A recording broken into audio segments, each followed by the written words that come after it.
Very good morning to you all. My name is Ari Place. It's good to see you guys again this morning. I know you guys were not expecting me. My team were not expecting me. I just invaded them. And they are here. They are complete in the studio. Asaba can change in a minute of seconds. Trust me. First, I see something and I see something else. Asaba is very ready with us. And then, Very, Very is becoming a pillar. How are you, Very? Fine, good morning, Daddy Chris. Very, how are you? Welcome back once more. I know, but you're looking so good, really. Ah, we Fine, need to marry you out quickly so we get more money. no We need problem. to You've make been money. announcing it on this show. No problem. I And then Asaba. Good morning to you guys in Asaba. How are you doing? Yeah, good Hello, morning good to you. morning, London. It's good. Yesterday I was looking down, so I said let's do it together today. Anyway, today I want us to take a look at the very critical thing, the very difficult issues, and I call it modern slavery in Nigeria. It's a difficult one, and I don't know whether we'll be able to get away with it. But this is my own take, and I want us to think as people with one mind, with one love. Let's think together.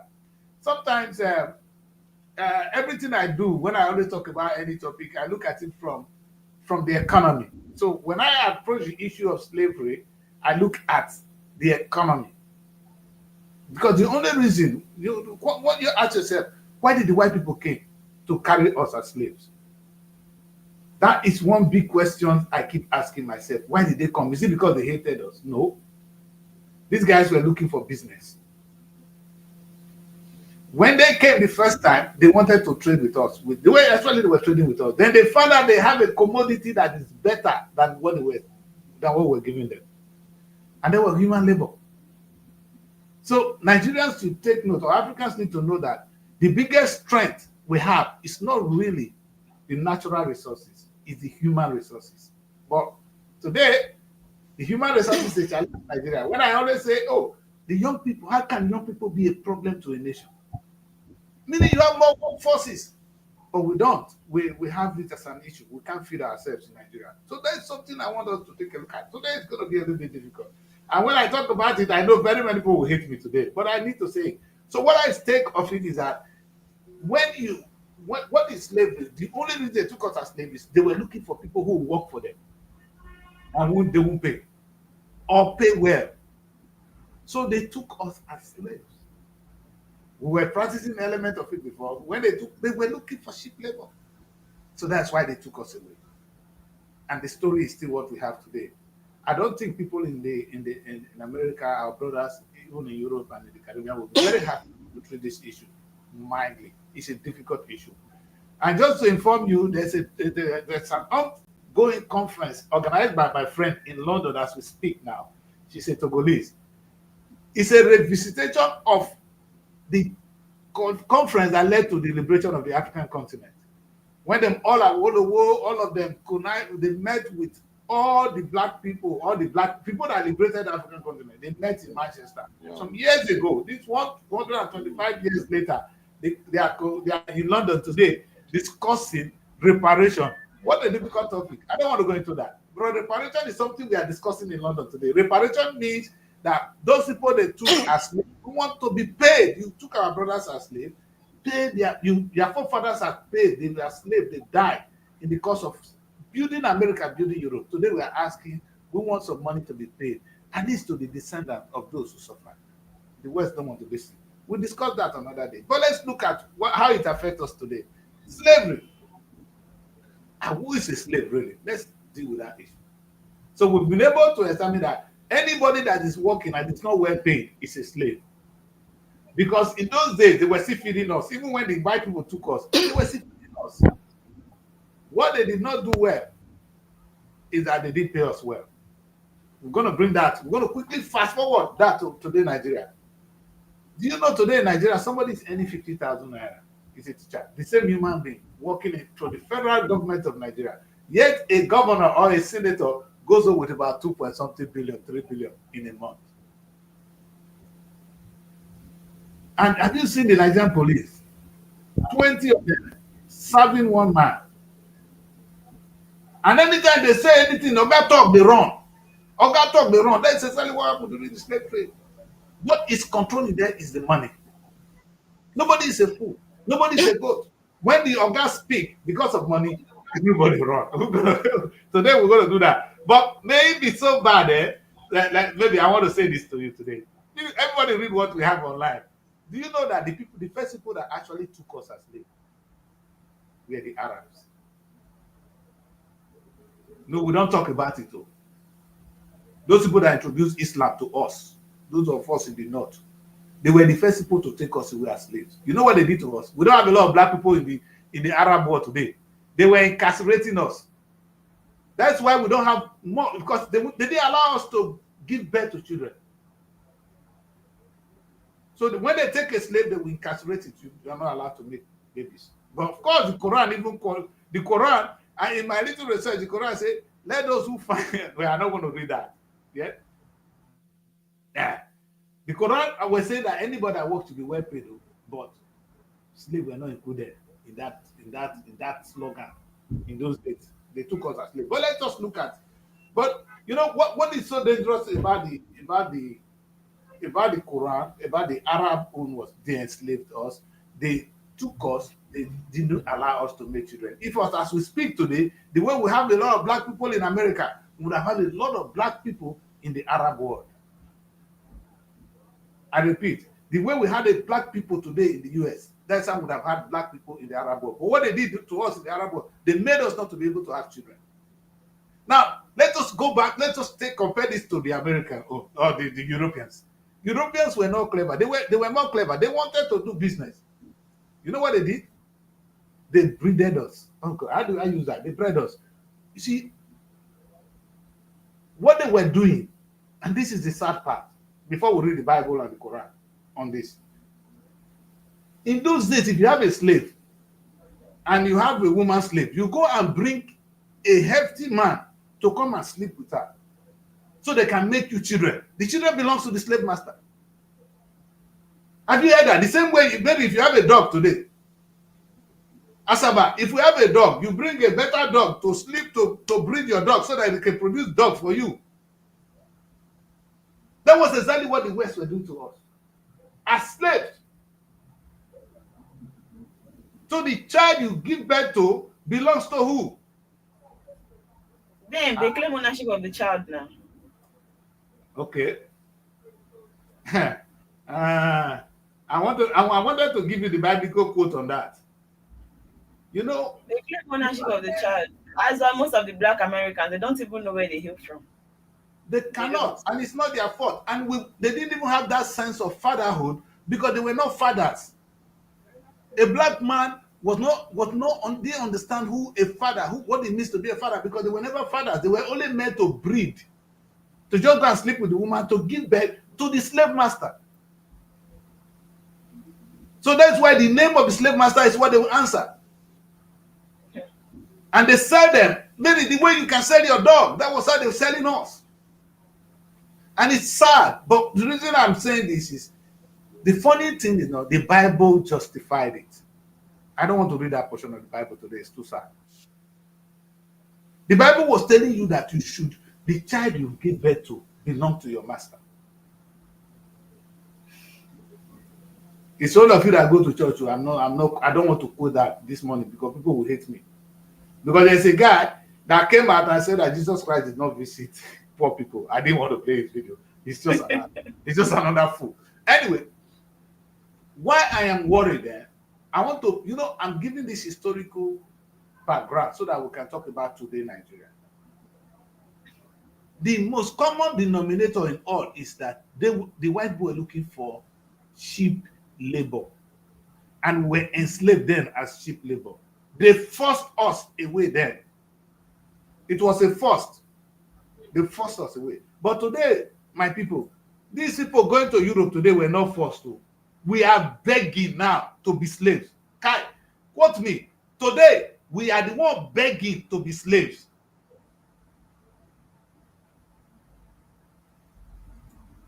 Now, I know many people will not want to hear this. In the point in time they took us as slaves, today we are begging to be slaves. That's why a lot of us are now dying in the Mediterranean, trying to cross this. We're looking for slave masters today. Now, the Nigerian government, people like them, Senator Akpabio, justify giving 500 million to have one night baga. In the same country, 500 million though. Now it say make confession take only one swipe. People can't even get 50,000 naira salary. Now, I am wondering who is really a slave. Because don't forget that it's the money that makes the difference between the slave master and the slave. When money talk, bullshit works. Is this biblical? Is there any portion of the Bible that justifies this for those of you that go to church? Is there any portion of the Quran that justifies it? Because I can see you people going to church, even the same today. I'm going to talk about the people who are really doing us this damages. One, it will be fair, maybe I am allowed to say so, that the people actually doing this, even the Bible, this is, let me quote the Bible, only this portion, Mona forgive me. I'm not the one saying it. Ephesians says this, Ephesians 6, verse 5. It says, slave, obey your master.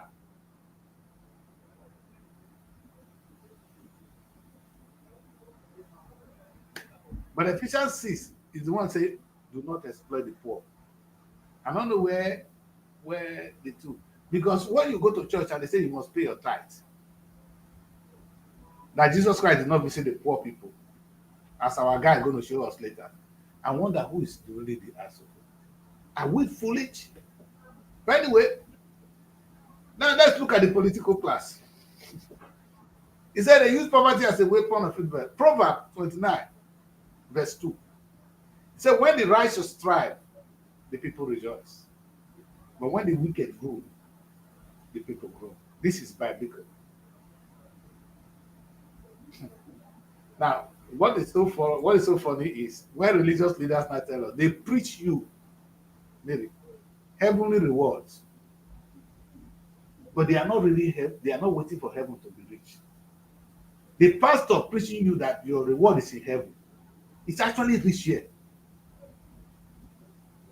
It's not waiting. Master, gonna tell me one pastor that is poor here today in Nigeria, but he's telling you your reward is in heaven. That's how the pastors are doing their own. The modern Nigerian churches are one of the slave masters. They were slave masters. Anyway, when I don't say the first name of sheep when they come to carry us as slaves are Jesus. I don't want to talk that one again. Did I say it? The name of the sheep when they first they carry us as slaves are Jesus. Go is there online, not be me. But what is surprising me today is how much of this things we still take. Today, pastors are still telling us that your reward is in heaven. In reward of that pastor, Adebo, a reward not the heaven. Is there here?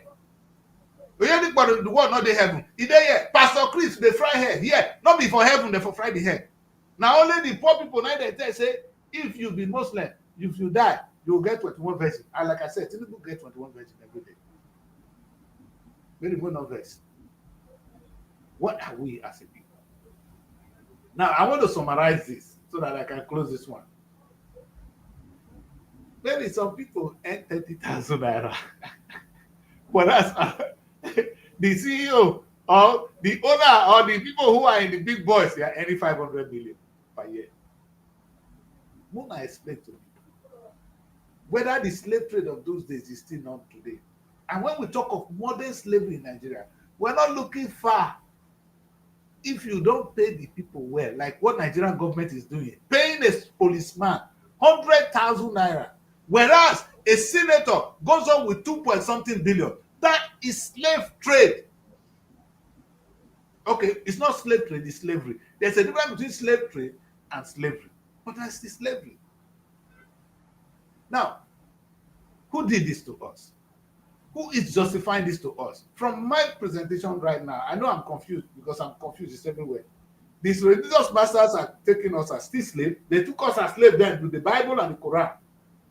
They're still doing it now. Go ask yourself that question. Your politician, like your forefathers, our king, they were the ones selling us away as slaves then. They sold us as slaves. They were the ones trading with the. But they were making money in the process. That's yes, what you're talking about. Then Mary, taking our people. same thing now. Mary, it is our politicians that collect money from the white people today and push us now. Children are on the road going to Europe. They are dying in the Mediterranean Sea. People, as I tell you now, 3 people coming from Libya yesterday, crying that decrease. How can I help them now? It's me they see that is here. They are already in Libya. Some go call speak for me first to make me feel guilty. Whereas the politicians are at home. But how did they go there in the first place? Maybe that's a big question. If now you thank God you manage go school. You don't know. You question, you ask yourself, how are the margarine coping? The Libya, the guys you see kidnapping people on the bush, Fulani man in life now for bush.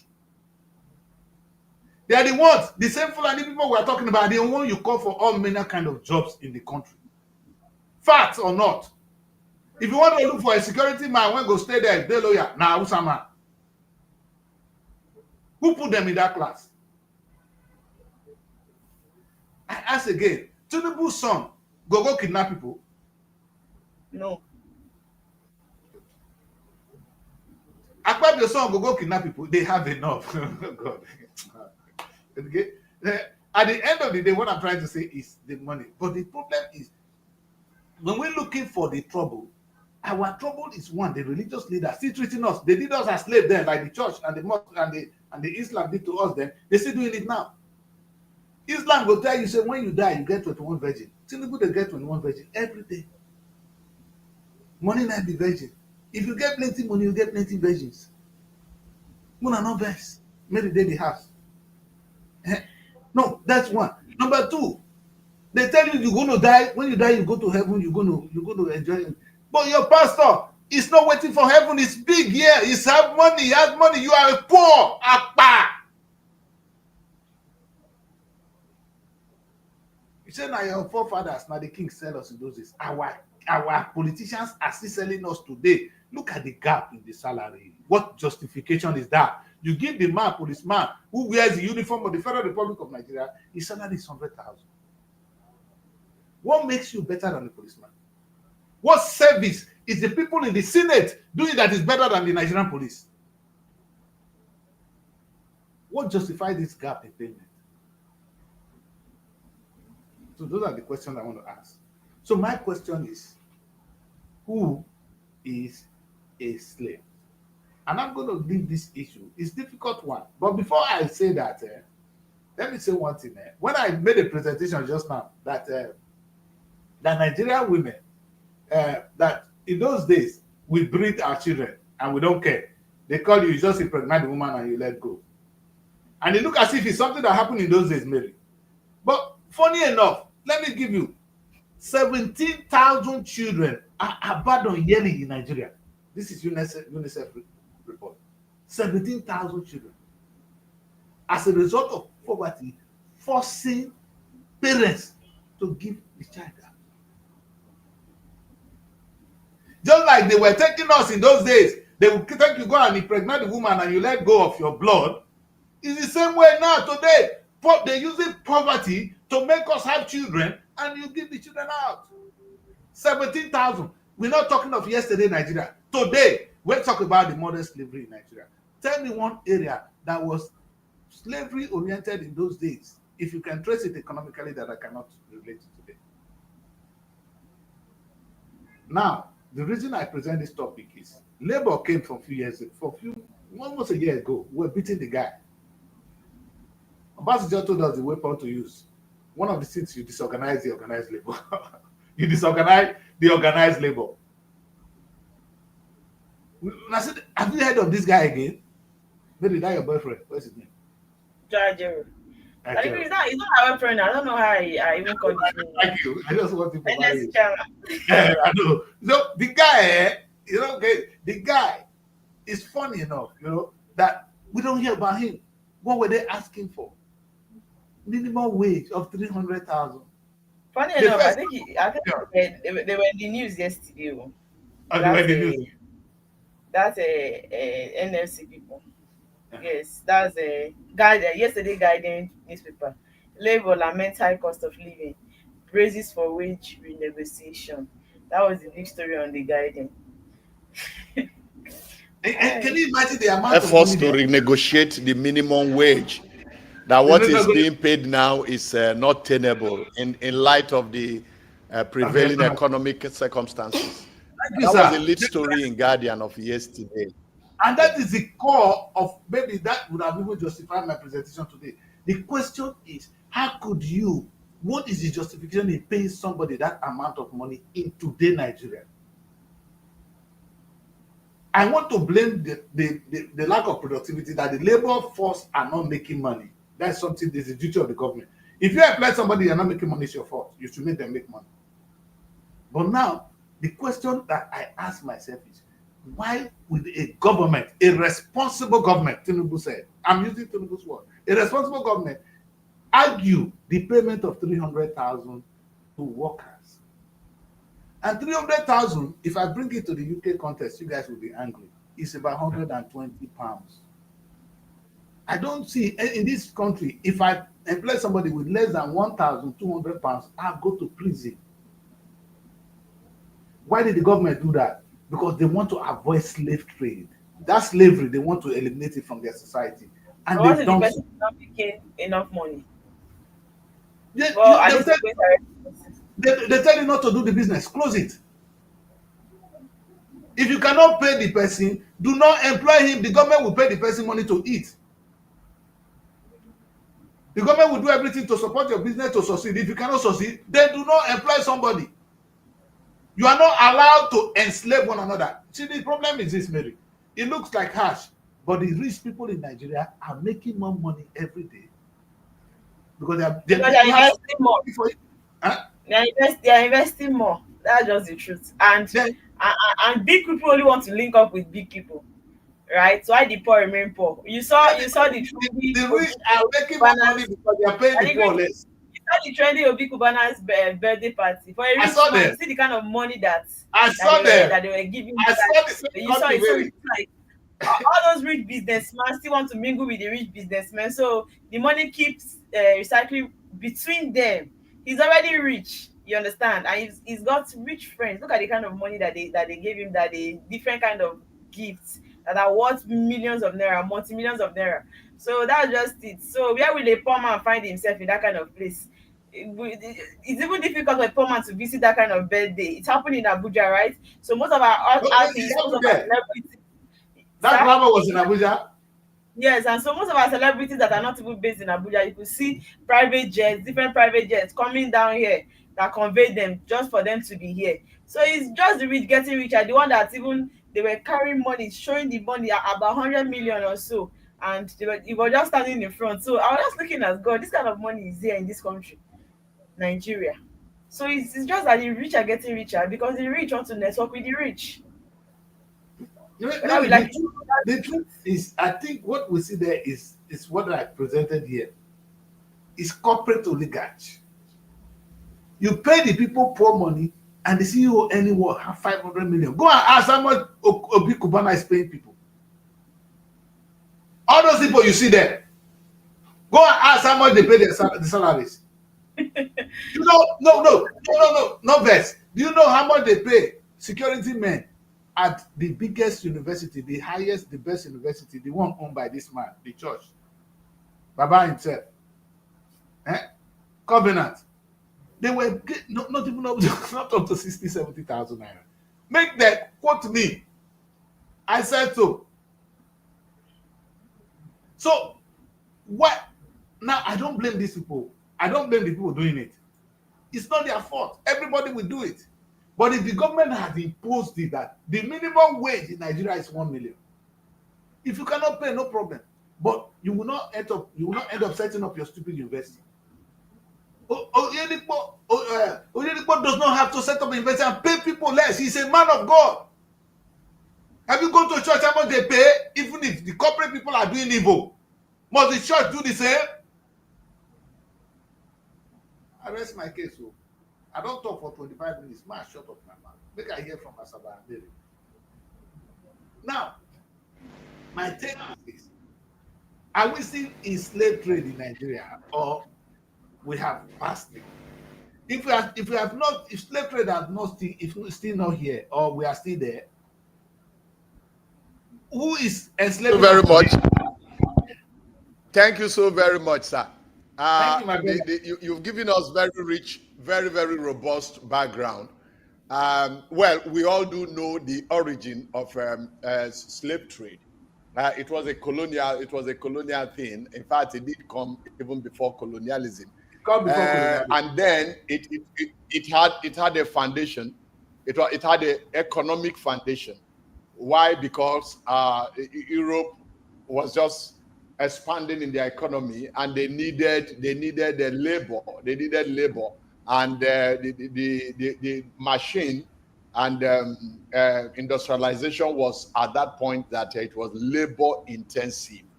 So that was then, and they had to come over here and used all manner of means to get our people to get over there until it was abolished.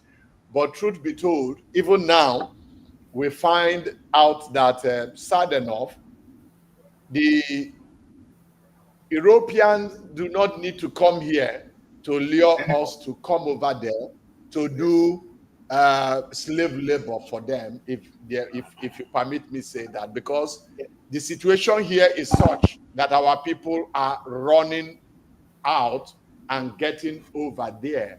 But I want to think that the focus of this discourse on this morning show is more or less that of who is enslaving the average Nigerian in the Nigerian economy.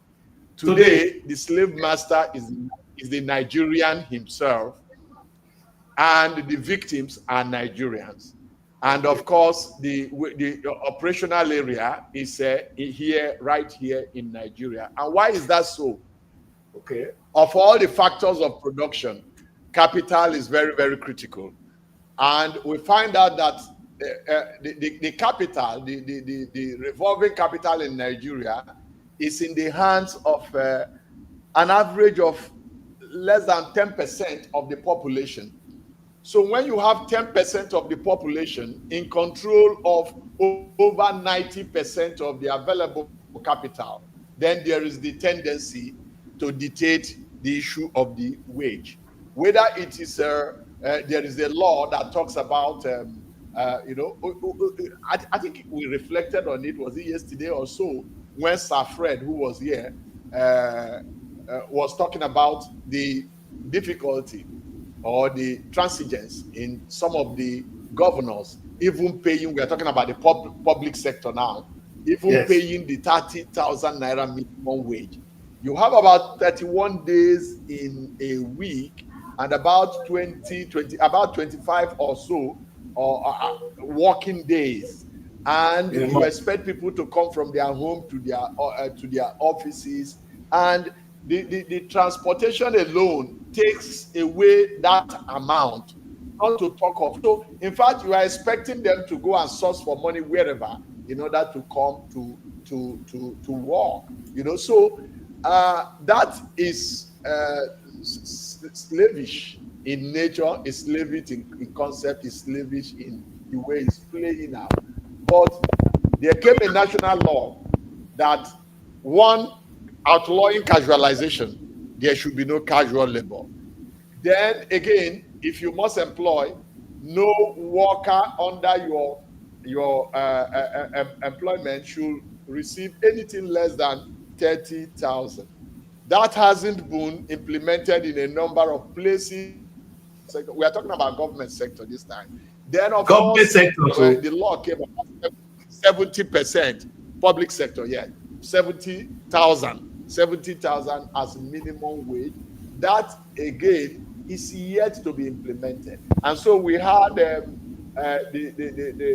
labor disagreeing and saying that even the 70% is no longer feasible.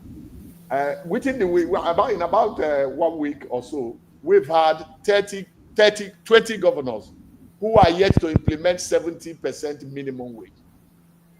36 states, 20 governors are yet to implement that, and yet it was something that the presidency had signed into law. That is to say, 20 governors are operating outside the law governing the nation. You understand? But basically, it is said that a motivated workforce is a productive workforce. You want to ask, is the average Nigerian worker productive? If the incentives are there and the environment is right, of course, it's expected that they should be productive, they should be creative, and labor is about creating wealth for the nation, wealth for where they are expected to, where they are working. However, we must balance up the truth, and the truth is that there are places, especially in public sector, that just employ people for the sake of employment, and they do not have schedule of. The public sector is over bloated. You have the Ministry of Arts and Culture, you have the Ministry of Tourism, you have youth and sports. And this is happening under democratic setting. We had military setting in this country. All those ministry, what are they doing? A commissioner was combining a whole number of things, and the system even operated more efficiently. Today, for the sake of patronage, you see us having Minister of Youth, Minister of Sports, Minister of Culture. There is a Minister of Information, and these are duplication. The Oransaye report had said, let us merge some of these ministries so that we streamline them, so that you can have the people you can guarantee that they are doing something. And if they are contributing to the economic growth, and their contribution is measurable, their contribution is benchmarked, then of course you give them wage commensurate to what you have become. Truth be told, the essence of being in business is for you to make profit. So you must be sure that they are contributing. Their contribution must be measured. And out of their contribution, they are creating wealth for you, additional wealth, helping you to rebrand. Then you must also be able to ensure that their compensation is commensurate. Anything outside that is lavish. And there are no shortcuts concerning it. But this, they came here to take us for slavery. Today we are the one on the at the desert. We are the one on the road. We are the one in the ship.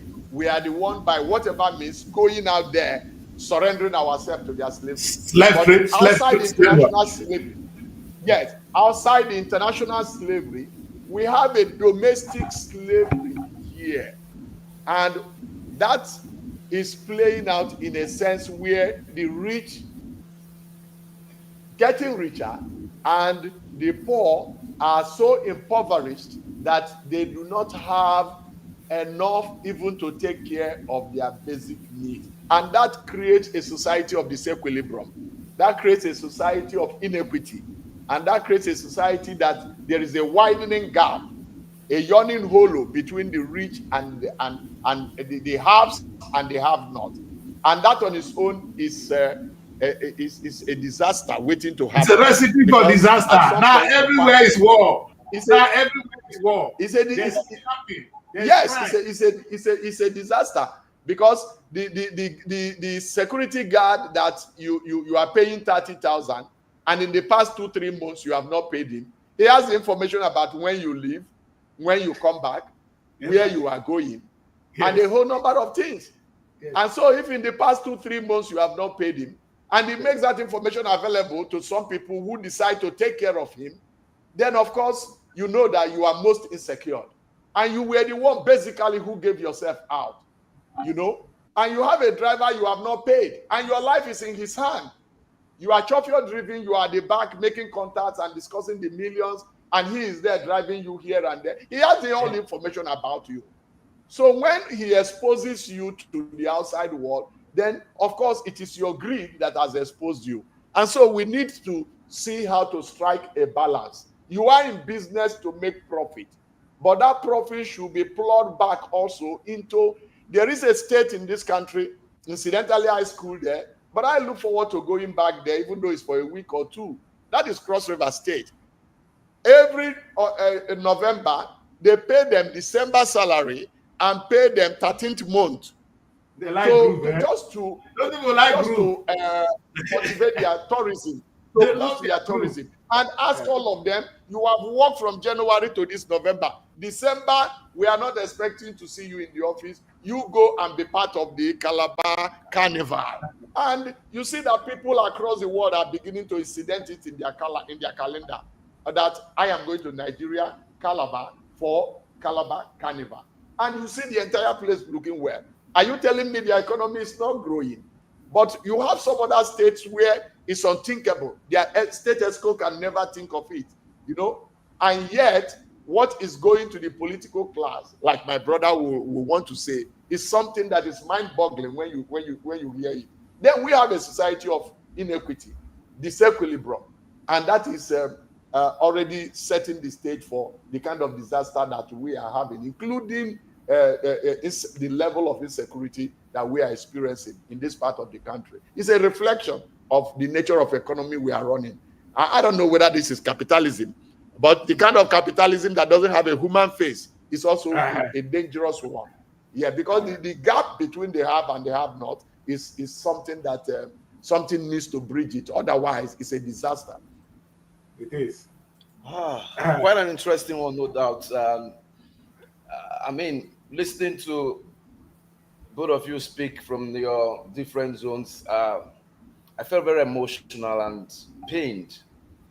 And I had to be retrospective in my thinking and understanding of the trajectory in the last 5, 6, 7 decades, and bring to bear the last 2 centuries of our life and livelihoods as a nation, and to understand the contextual impact of what slavery is all about. But I want to narrow it down to our discourse for today, and which basically is about localized slavery, indigenous slavery. That's what I want to call it. Exactly.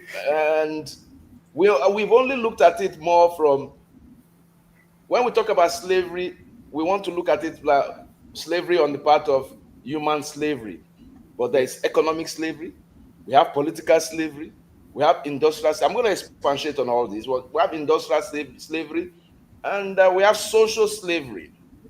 And they are all a creation of our institutions and our leadership. And it weakens the human capacity index of a people. Imagine we've been said to be the most populous black nation of the world. That means we deserve to be among the top 5 richest nations of the world. Fact. Imagine we to say that if we are the most populous nation, black nation in the world, we should be at par with America.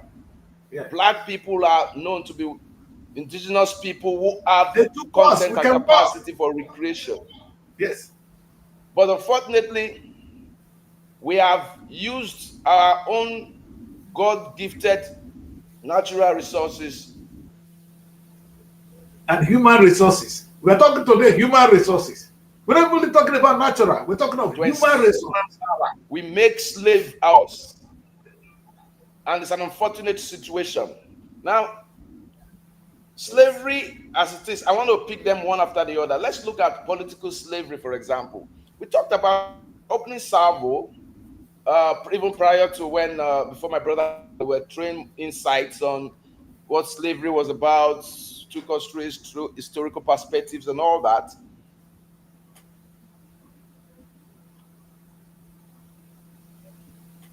When the business end of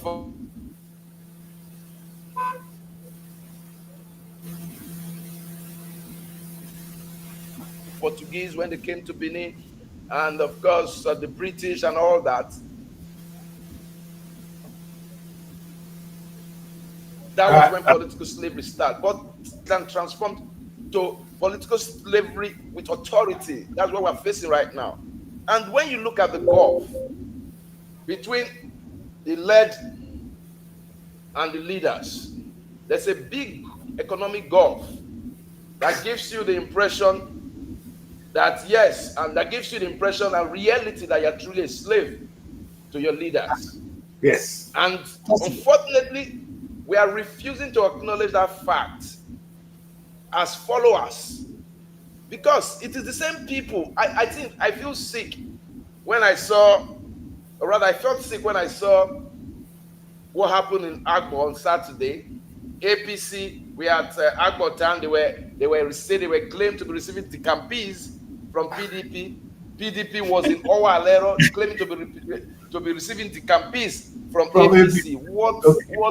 What a mockery of democracy. You rent crowd, you carry brooms. Why waste those brooms? Why burn those brooms? You rent crowd, you after renting the crowd, after giving them 5,000 or thereabout, why the deception? And the gullibility of the electorate. Yes, the gullibility of the electorate makes the gullibility of the slaves. Very, very use the word, the gullibility of the slaves. Okay, the gullibility. Let's look at the gullibility of the slave makes it so attractive to the slave masters. That's it. Because they know they use the carrot they pauperize the slaves. They give them a mindset of always in need.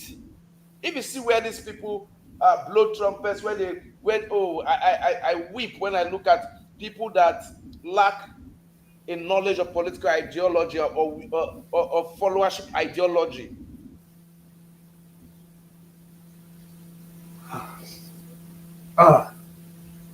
We want to stay with Mashak. You need to give us it's taking us into the political, the economic. After all the pleading and begging that people are saying, don't collect money from these people so that we can do the right thing. They're still collecting. Then it's not their fault. It's easy to say it. It's not the. They say give you an elaborate overview. Yes. Go on, sir. Yeah. Go on, we are with you. Your network was off. Okay. So Let me give you an economic overview of that. You said the governors will be earning about 2 million. That is just on the peripheral. Okay, 2 to 3. I want it to be Mashak that said it. Engineer Mashak, now wait now. Just in case you miss the news, the security vote of the governor of Delta State is almost 3 billion today. 3 billion naira. Unaccounted for. Mary, if I tell you what these guys are making, from the money they will cut from the local government chairman, and the same constituency funds. Yes. Constituency funds. Majority, all politicians, Nigerian politicians see constituency funds as their own personal funds. Then they buy sewing machine for you, they buy a dryer for you, they buy you brooms. Some will do borehole that they have used your constituency funds for you. And you see the constituents, the slaves clapping when they are coming to commission and all that. What a shame. Street lights. They go into oblivion. The one they put in my village is not working. The one of yesterday. No one is working. The ones in Ogara is not working. Thank God you know that. And if you did travel, why did you know? You said? Go on, sir. This is village. Ogara, the ones those are illusion. They are not working. The ones they put everywhere. They will tell you that put solar panel from your company. You know, we lack accountability. The slave masters have created a system of slave management between the slaves and the slave masters and the trade masters, because the slave masters, they have trade partners. Of course, they have the house slave and the field slave. The house slave is the one they will give the little one, the one who are with the speech, the one beating us. If I say something wrong now, it's not the slave master. It's the house slave that come and beat me. How dare I say this about the governor? How dare you say this about the governor? So that is the creation. That is the way they have put us now. So in reality, in a governor, for example, should be going on monthly with about 50 million and above. What are you saying? I'm not talking. What are you talking? What is the governor doing with 50 million? Then the honorable members, the same thing. The governor will be going on to 100 million. The honorable members, 50 million. Then you and I, who are the slaves, in quotes, who are the indigenous people, who are the followers, who are the public servants, are going on with a minimum wage of 70,000. You are going on, a permanent secretary will be taking about 800,000. Meanwhile, a political dropout who is in a National Assembly or House of Assembly is taking almost 50 million home. what lacuna.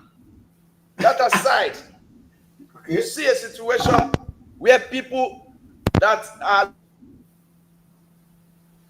this network, be careful. that the slaves have, but they make those that have intellectual capacity, they enslave them because they have taken away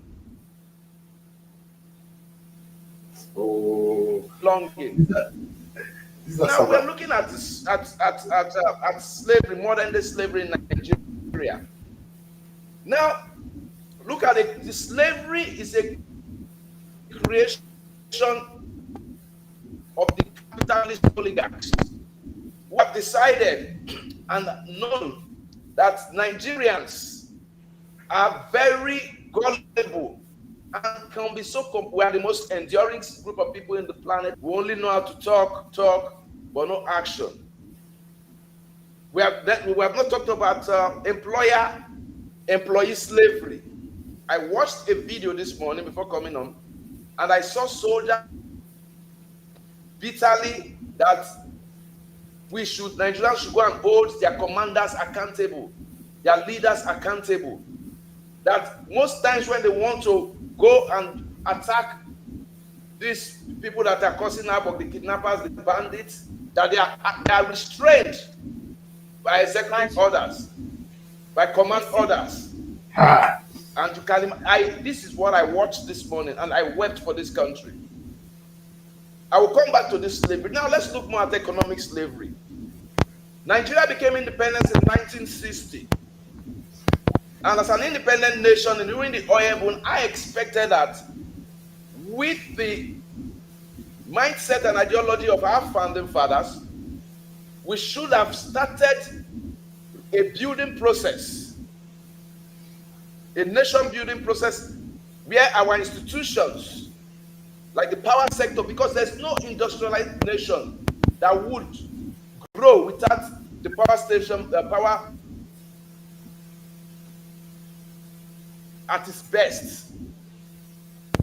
They came in the 17th and the 18th century to build Europe, because they were building their railway industry, they were building the power industry, because they saw a future that this is what they want. But we were doing the opposite. Now we are slave masters to NEPA. Let me use the word people understand. Rather, NEPA are our slave master. We are slaves to the power sector. So slavery is not about human slavery. We have industrial slavery. And we have been faced with industrial slavery since the inception of independence. Industrial slavery in the power sector, because you and I, when you are in UK, you are okay there, because if you know, they give what we pay for light. Ask your staff here. We pay for light we don't get. Is that not slavery? It is. We are paid for meters, prepaid meter, but because they know that when prepaid meter comes, they don't have any business with you anymore. It is my choice whether or not I want to recharge my prepaid meter or not, whether I want to use light or not. And it creates competition in the market. That when market prices are determined by the forces of demand and supply, and when you create that kind of competition, they are isolated. But no, you pay for prepaid meter, you don't get it. They keep giving you estimated bill. Of what essence was the privatization? That is industrial slavery. And it's a creation of our people. And we as a people are failing to realize it. There's industrial slavery in the oil and gas sector. How can we, in this oil boom era, be the fifth highest producer of crude oil after the likes of Venezuela, USA, Brazil, and I can't remember now, Russia, then Nigeria, fifth highest producer of crude oil, and we are still like this. Our economy is still like this. Our infrastructure is still like this, and we are crying. Yes. I know how much I spend a week on fueling cars, and I weep. That is industrial slavery. We have 4 refineries that are not working. Then we come out and we in our budget every year, they put money for turnaround maintenance. What do they maintain? What have we done about it? It's unfortunate. The worst part of slavery we are facing is the political slavery. where a certain group of people in the minority have decided to continuously manipulate our institutions to affect the mindset. Look, a lot of Nigerians, a lot of us that are working on the street are mental right. We had a lot of mental people on the street. It's just that they're not naked yet to make you call them crazy people. Yes. Crazy people who roads they waka. Most people are mentally deranged, mentally disillusioned. People they talk, they waka for road for everywhere because of the kind of leadership we have created. Political slavery is so painful, especially when you have a knowledge of what your slave masters live on. Political slavery has come to bear on us. Political slavery encourages corruption in the highest level. Political slavery patronizes corruption. How do they penetrate? They infiltrate our institutions, weaken the institutions. So the slaves, no matter the creation of the constitution or the composition of the constitution, the slaves cannot have a say or cannot have the political will to fight the slave master. But the house master will beat in Edo State by a judiciary with the overwhelming evidence. That's a clear indication. I'm coming there. Judicial slavery. I'm coming there. Wicked department go come in. We need to bring wicked department in. We're coming to judicial slavery. The political slavery is gave birth to in the next composition of slavery we're going to be looking at. And political slavery is so strong and difficult to fight. Political slavery is even, you can see what is happening now. We are going to be a one-party state by 2027. We'll come to that tomorrow. The PDP, the APGA, and all that, they have the APC have put moles into these parties, created confusion, and they are beginning to conscript slaves from those parties into their party, giving them this false illusion of identity. But they are bringing them home to, they are bringing them home to roost. They are putting them where they will be guarded because they came late. They will be having the crumbs from the slave master's table. At least it's better than not having at all. So they have been separated. Now, when you look at political slavery, the banditry and Fulani herdsmen and Boko Haram that we see and we're talking about today are products of political slavery. You conscripted non-Nigerians from our neighboring countries to come and help you win elections. Arm them. Look, fear a man carrying arm. The moment he comes into realization of the capacity and power of that arm he is carrying, you, the master, is in trouble. And that is the situation we found ourselves today. The creation of insecurity in this country. And that is the farce of leadership that's found ourselves. Go to judicial slavery. I grew up in Warri then. There was one area in Warri we call SS quarters, senior staff quarters. There we had white men. And that's where judges live and all that. I used to revere the law profession as a noble profession. Lawyers, judges, then they don't go to clubs, they don't hang out in public places because of the nature of their jobs. But now, sir, come to nightclubs, you see judges hanging out. They do to remove yes. Smoking, bro. To remove them. Better it goes smoke shisha. That one. Judges smoke shisha. Yes. We are sick. We are sick, man. Of the ethics. You see magistrates coming out. They don't come out when I was growing up. No. And now, what has happened? In the public service, there's a graduated promotion and other promotion from level 8, step 2, to maybe to step 3 to step 2, then level 8 to level 9, 9 to 10, 10 to 12, like that, depending on what you have. There's some professions they start from level 12, like the law profession. Then some start from level 10. But somehow, the zenith of a public service career is either you get to level 17 or you become a permanent secretary. But now, look at what has happened. The law profession has been politicized, especially at the apex court level, at the court of appeal level. I have seen somebody in this Delta state that I know, I'm close to them. The person just finished from law school. After a year, because the mother's friend was the chief judge at that time, she was made a magistrate over her seniors. Wow. That is a travesty of justice. What experience does she have? Exactly. What experience, what training has she gotten? Just because you know somebody. What is the competence? What is Wike's wife now is in the Supreme Court? Why? Because they control political power. Now they would carry case they go. Most of these judges, most of the judges you see appointed in the Supreme Court and the what do they call it? Supreme Court and the appeal courts, court of appeal and court tribunals are political judges who are going out there to act out the script of the political elite.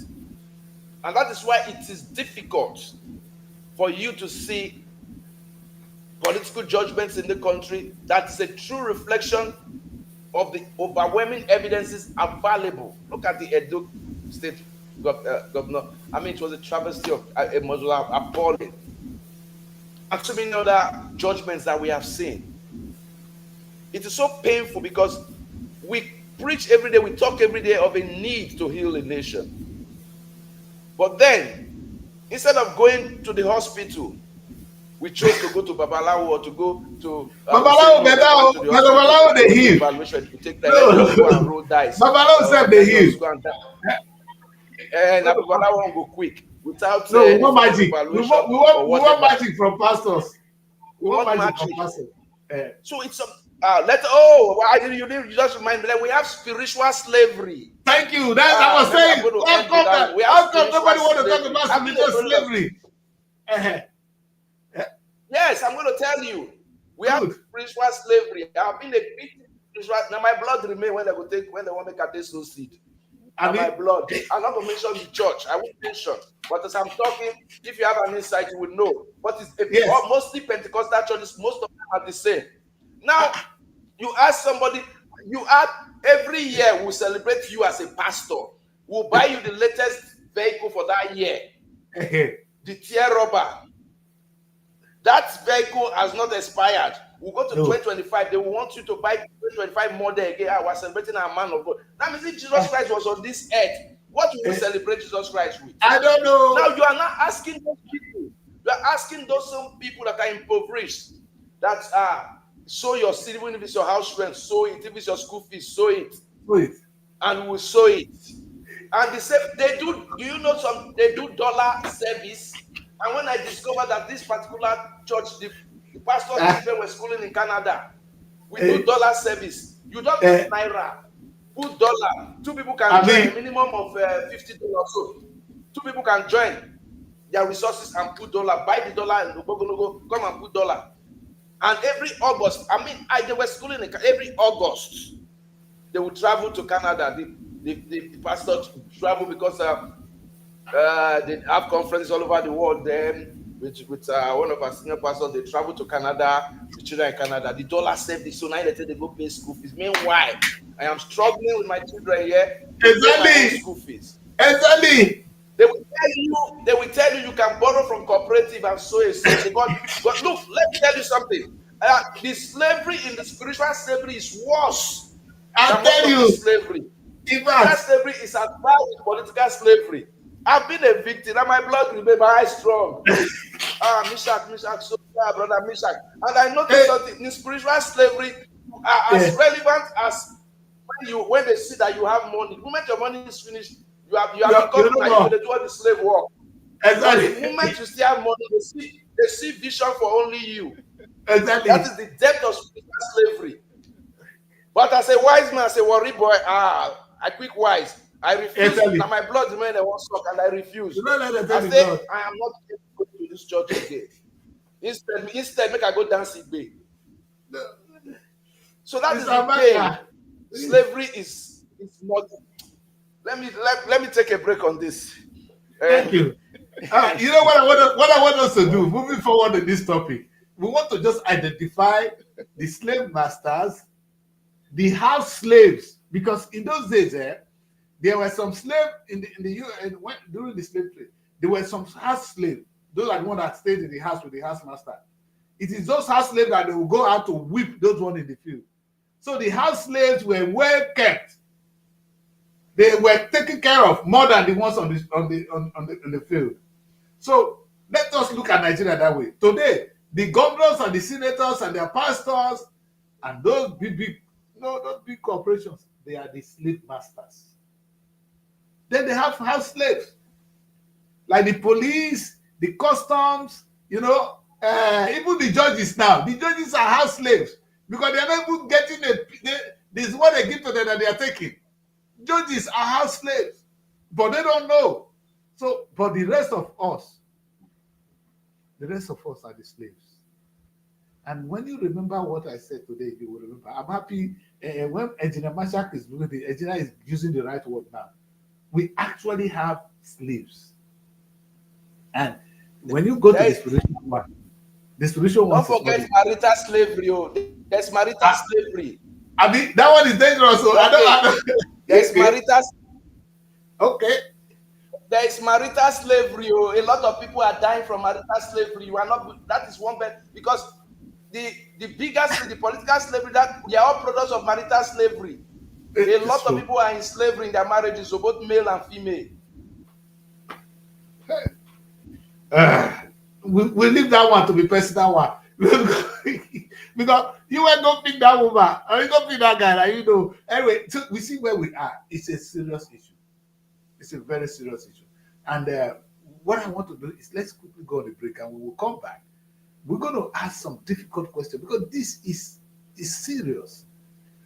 And like I said on this platform, and I want to remind the platform today, that the first set of people that took us as slaves were the Arabs. They incarcerated us. That's why we're not there. No black man today in that world. Because, when you don't procreate, you're going to go into extinction. That's what happened to us in the Arab world. Though. So it's not true that they didn't take us as slaves. So they came with Arab, with Islam, and they took us away as slaves. They were the first. Then the European came. The first ship that came, the name of the ship, one another vessel, is Jesus. I'm not the one that said it. The name of the first ship that came to Africa to take us, the ship, the name of the ship, where did they write? Put my Jesus. One another verse. Today, we can see the same Jesus, the new Jesus, taking us as slaves now. Make us stop there because the thing is getting too hot in the studio. Let's go on a break. When we come back, we're going to take time to look at this other aspect. I don't think we want to go into the religious part of it because I know many people will just hate me now. But whether you like or you don't like, a slave is a slave. You might not admit it. You might admit it. A slave is a slave. I think it's too sensitive. We should remove the spiritual slaves. It's too difficult. Only Mashak is brave to touch it. The spiritual slavery, where your pastor is telling you that you're going to go to heaven. He's not waiting for heaven. He said he's here. He's in heaven here. And your imam tell you, say, when you die, you go get 21 virgins when you're dead. But he has 21 virgins here. Where's your woman here? Let's go on a break. When we come back, we'll deal with that one more. Let's go on a break. It's too hot in the studio. Nigeria Week London 2025. It's time to celebrate the pulse of Africa's most exciting nation. Nigeria Week London 2025 is coming to Hippodrome Theatre from July 24th to 26, 2025, showcasing the best in Nigerian arts, music, fashion, and investment opportunities. Whether you're looking to discover the future of real estate, explore Nigeria's culinary masterpieces, or get immersed in an electric Afrobeat performance, this is the event of the year. You can also join us for a film festival, cultural dance spectacles, and the recognition awards. Don't miss out on the business opportunities and cultural experiences waiting for you. Book your tickets now now before they're gone on eventbrite.co.uk. Call or text +447 438 893 190 or 080 330 46768 or +447 459 071 747. Visit our website superiorradioandtelevision.com. Nigeria Week London 2025. Nigeria Week London 2025, celebrating the best of Nigeria, is partnered with Civil Society, scaling up nutrition in Nigeria.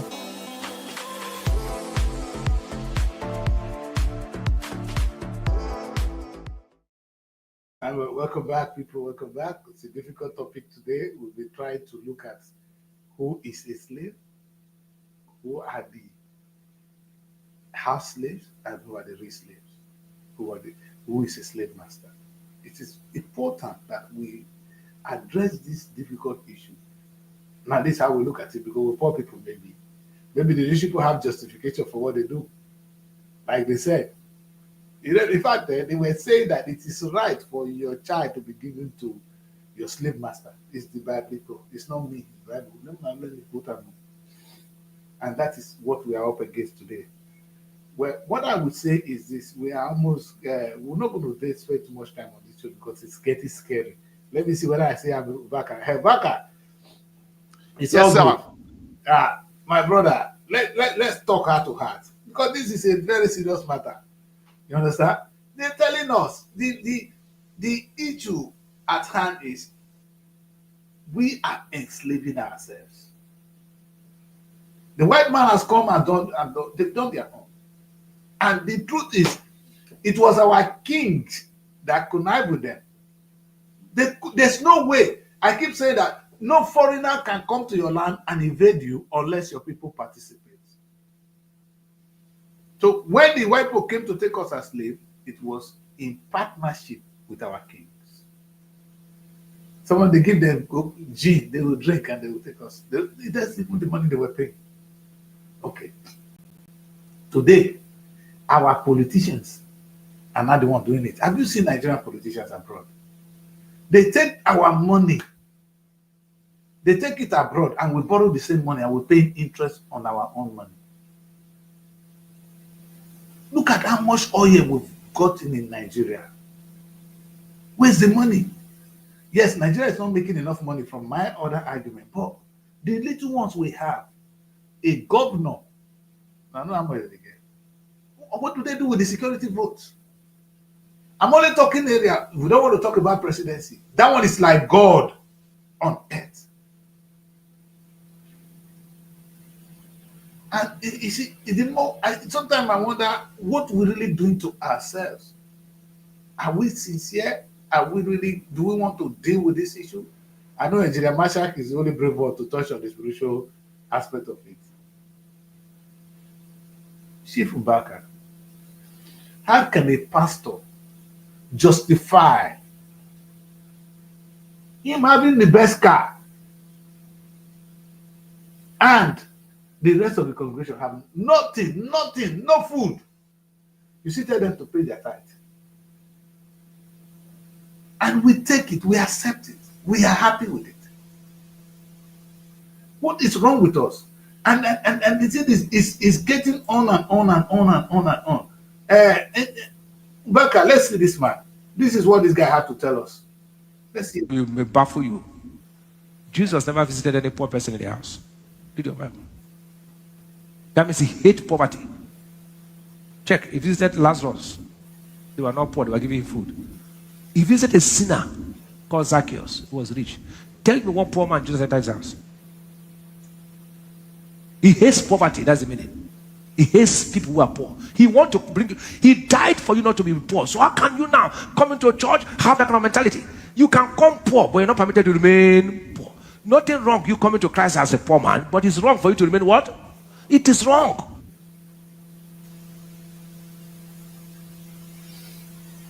Chief, you hear from the horse's mouth too. This is one of our pastors. In fact, sometimes when they come on that pulpit, something is wrong with them. Like Jesus Christ never visited a poor man. So he hated poverty, but anywhere he went, he was doing good. He was taking care of the poor. No Jews, no Gentiles. Jesus never discriminated. Because he wants to collect money. He's telling us Jesus Christ didn't visit the poor. He was able to prove it. What is wrong with us, sir? Spiritual slavery. I'm sure engineer is not, his network is it has started again. You know, when its network starts, they just stay with us and I don't hear them. Hey, is this the Nigeria of our dream? I'm not here to challenge your faith, but I'm here to get you to think. You see, Marshall talked about this political slavery. Look at all of you that went together. And I'm going to say this. Those of you house slaves, because that's many of you are house slaves. I'm going to define you. If you are among those that gets appointment, I don't know whether Mbaka is back. If you are the one with appointment, can you hear me, Mbaka? Oh, good. I said, those of us with appointment. Yeah, I'm on. I'm on. Yes. Okay, good. Good. See, those of us, the political house slave, let me use them because they're the most dangerous ones. The slave master is always a cool guy. They're always likable. Governor is likable. Senator is likable. They are careful. They at least they know the whole public office, so they're doing well. It is the house slaves, the PA, the SA, those people that work for them, the commissioner, they are the ones singing the praises. So if you dare say something against the slave master, you're there. They are the one that they will give the case to come and whip you. Now, even it's an insult to call the Nigerian police a slave, a house slave, because he's actually not a house slave, because he's not happy, but he's doing the job. So by nature of their job, they are house slaves. If not, they are still one of us. How do we manage to create a society that slavery now became something or has become something that we must deal with, that we must live with? And we've accepted it. They took us as slaves. It happened in the past. Today, the slavery is still in our society. And the arms, the way they did it in the past, is similar to what they're doing now. They came with the religion. It is still working to today. The politics of those days, like our king, were selling us as slaves. They're doing it now. No, it's sad. But that was it. In those days, if you are owing your brother money, or owing somebody in your community and you cannot pay, then you'll be taken as a slave. It's not the same thing today. And now, like I summarized in this topic, the slave masters were breeding us. At least the one that was kind enough. The Arab were not ready to even let us have children, so we don't have anybody in Arab. But unless in the America, in the Europe, when they allow us to, they were breeding us. They would bring one to sleep with one, and you give birth to the slave master. You've never known that before. Those of you in Africa know this now. This is what we went through in Europe. Our parents, our forefathers went through that. And today, when I like I said, there's a conference actually going on in the UK now, in London, as we speak. I'm supposed to be there. My health didn't allow me to go today now. I might go there tomorrow. They're talking about reparation. You know, they're asking for the money that our forefathers work. They didn't pay them, not pay us. At least the descendants, they're not. The UK government will tell you it's not. They are not the one responsible. Who is responsible? Who is responsible? You will see most of these big banks you hear of, they are product of the money made from slave trade. But we're not going to be able to talk about that. Oh. Who's dead? Are you dead?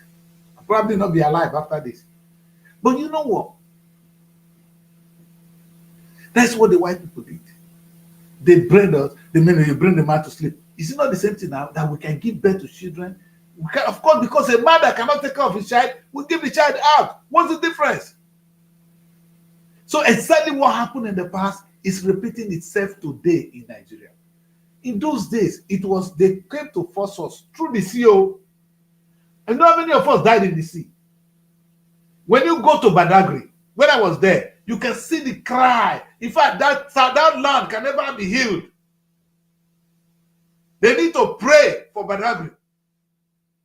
Because when you get there, you will feel cold. I walked through that journey to the journey of no return, the point of no return. When you get there, you're no more coming back, my brother. And when you go there, you will know. That is not reminding us enough. We're still celebrating this slave trade today. And you wonder how this managed to really survive. And it's still surviving. And this pattern has not changed. And we are not ready to answer these difficult questions. The politics, see, they took us there, we died in the sea. Today, our young people are dying in the sea trying to cross to Europe. This one on self-slavery. But the pattern is similar. The same way we died in the sea there, they die now. You know what? The last time they said one hurricane is coming to America, they'll give it a name. Catherine. These are names of people maybe who have died in the sea. Don't you think those people that died in the sea, they will come back? They become ancestors. You throw people in the sea. You throw a human being in the sea. Because he didn't behave, you throw him out. We were nothing. The blood of the black man has been nothing then. It was still nothing now. If it's something now, then our leaders should be concerned that our children are dying in the sea. Like I said yesterday. Why some persons are moving from here, compare the slavery that is taking place in Europe and the one that is taking place in here. Yes. And to them, they have this feeling that the slavery there, over time, they might see the product of their being exploited. Yes. But that down this way, yes, the exploitation has no human face. Yeah, because slavery is essentially, it has many faces, but it's essentially economic. It is driven by exploitation. It's driven by exploitation. For the slave master to be richer in resources and for the enslaved to be impoverished. And there is a system of control. And I understand that that's what you are talking about, the house slave that is used in the order of control.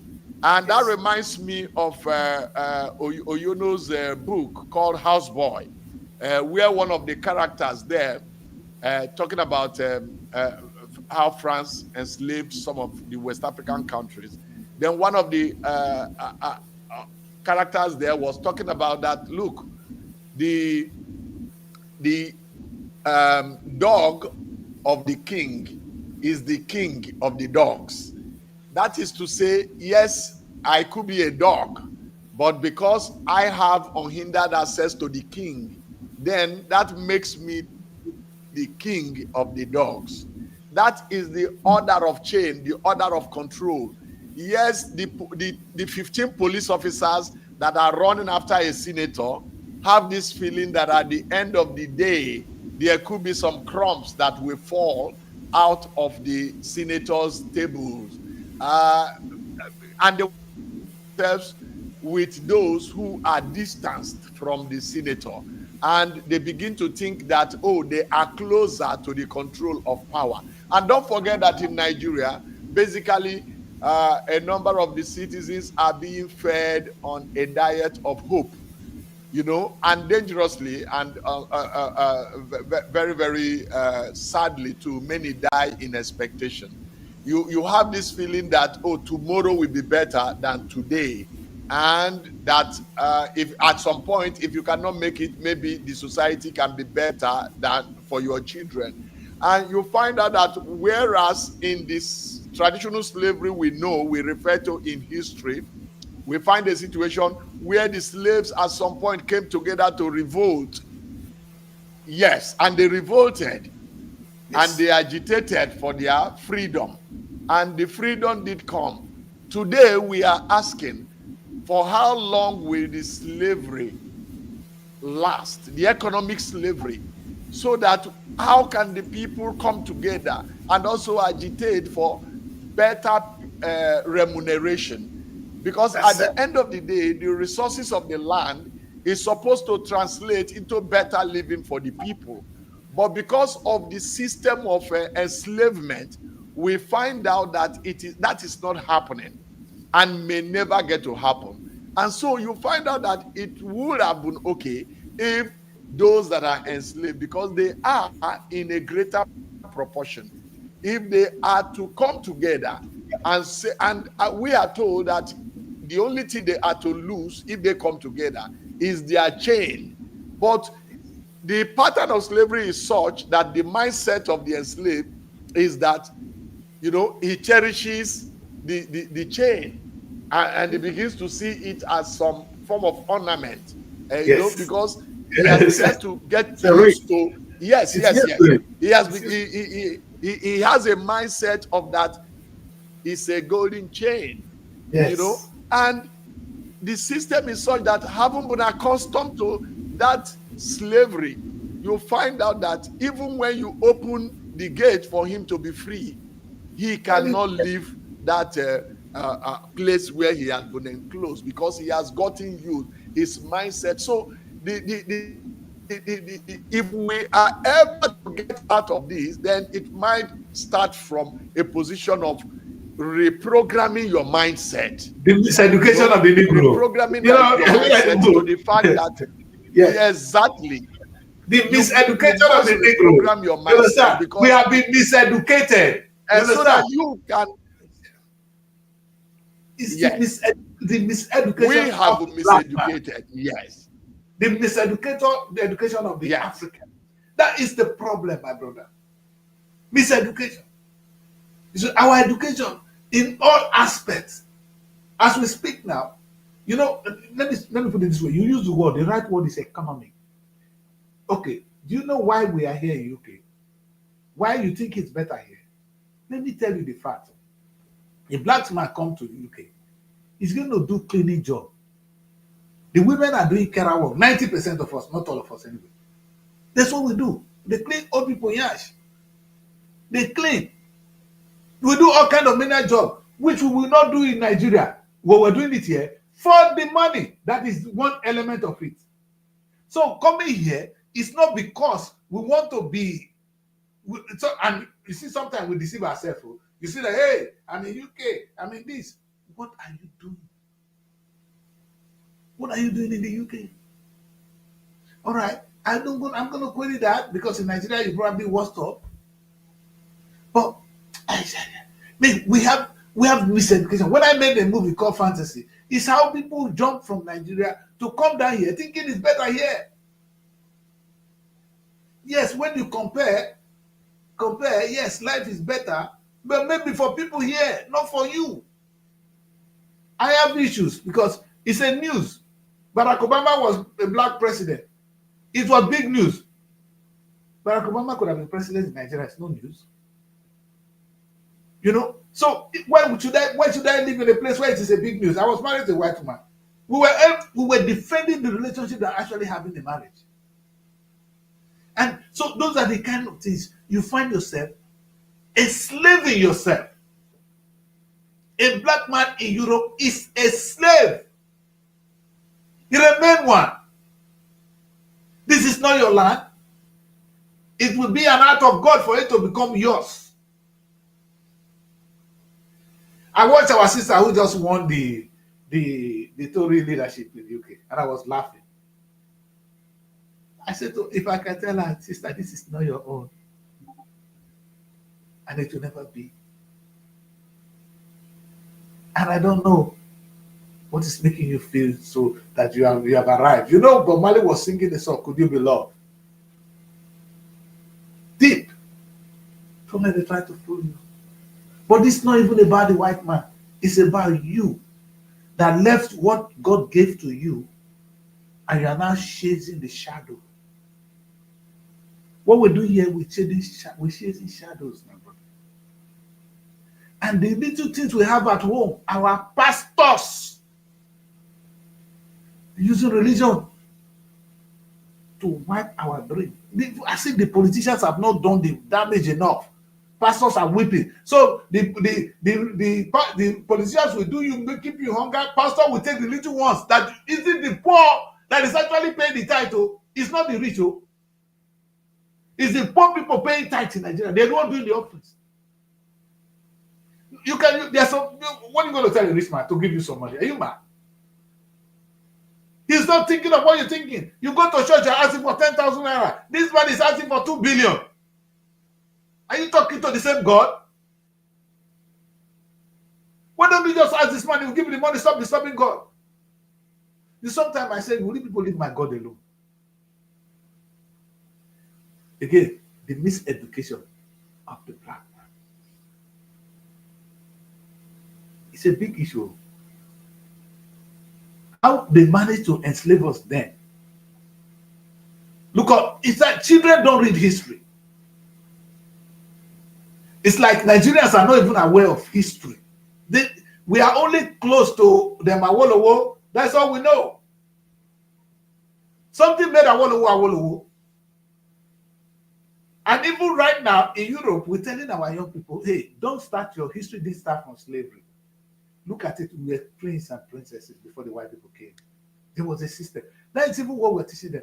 But Nigerians are not even aware of that. Nigeria only take from the time of independence. That's what people are celebrating. That's the history you have.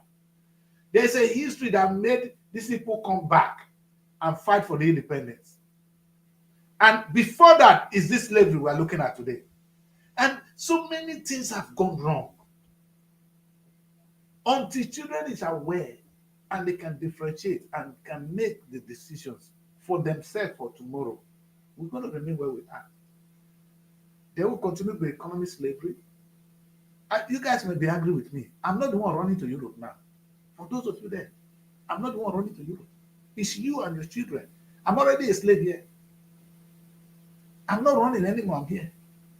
So you couldn't run again. In fact, they don't understand what is slavery, man. They think it's only those that can go through the sea. If you send your child to come and study abroad, he is a slave.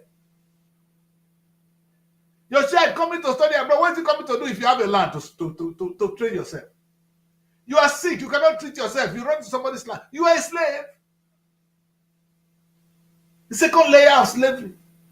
And you see, sometimes we say we want independence, right? And independence that you cannot feed yourself, you are a slave. You are not independent. They use the word independent. They don't want to use the word slave because the people were the colonization was another slavery. Now we say we want to get independent. We wanted to get the right word is we wanted to be independent from slavery. But they say we want to be independent. Independent from what? What were you independent from? Do you understand that language? When you say Nigeria got independent, what were you independent from? Because you were captive. You were a slave.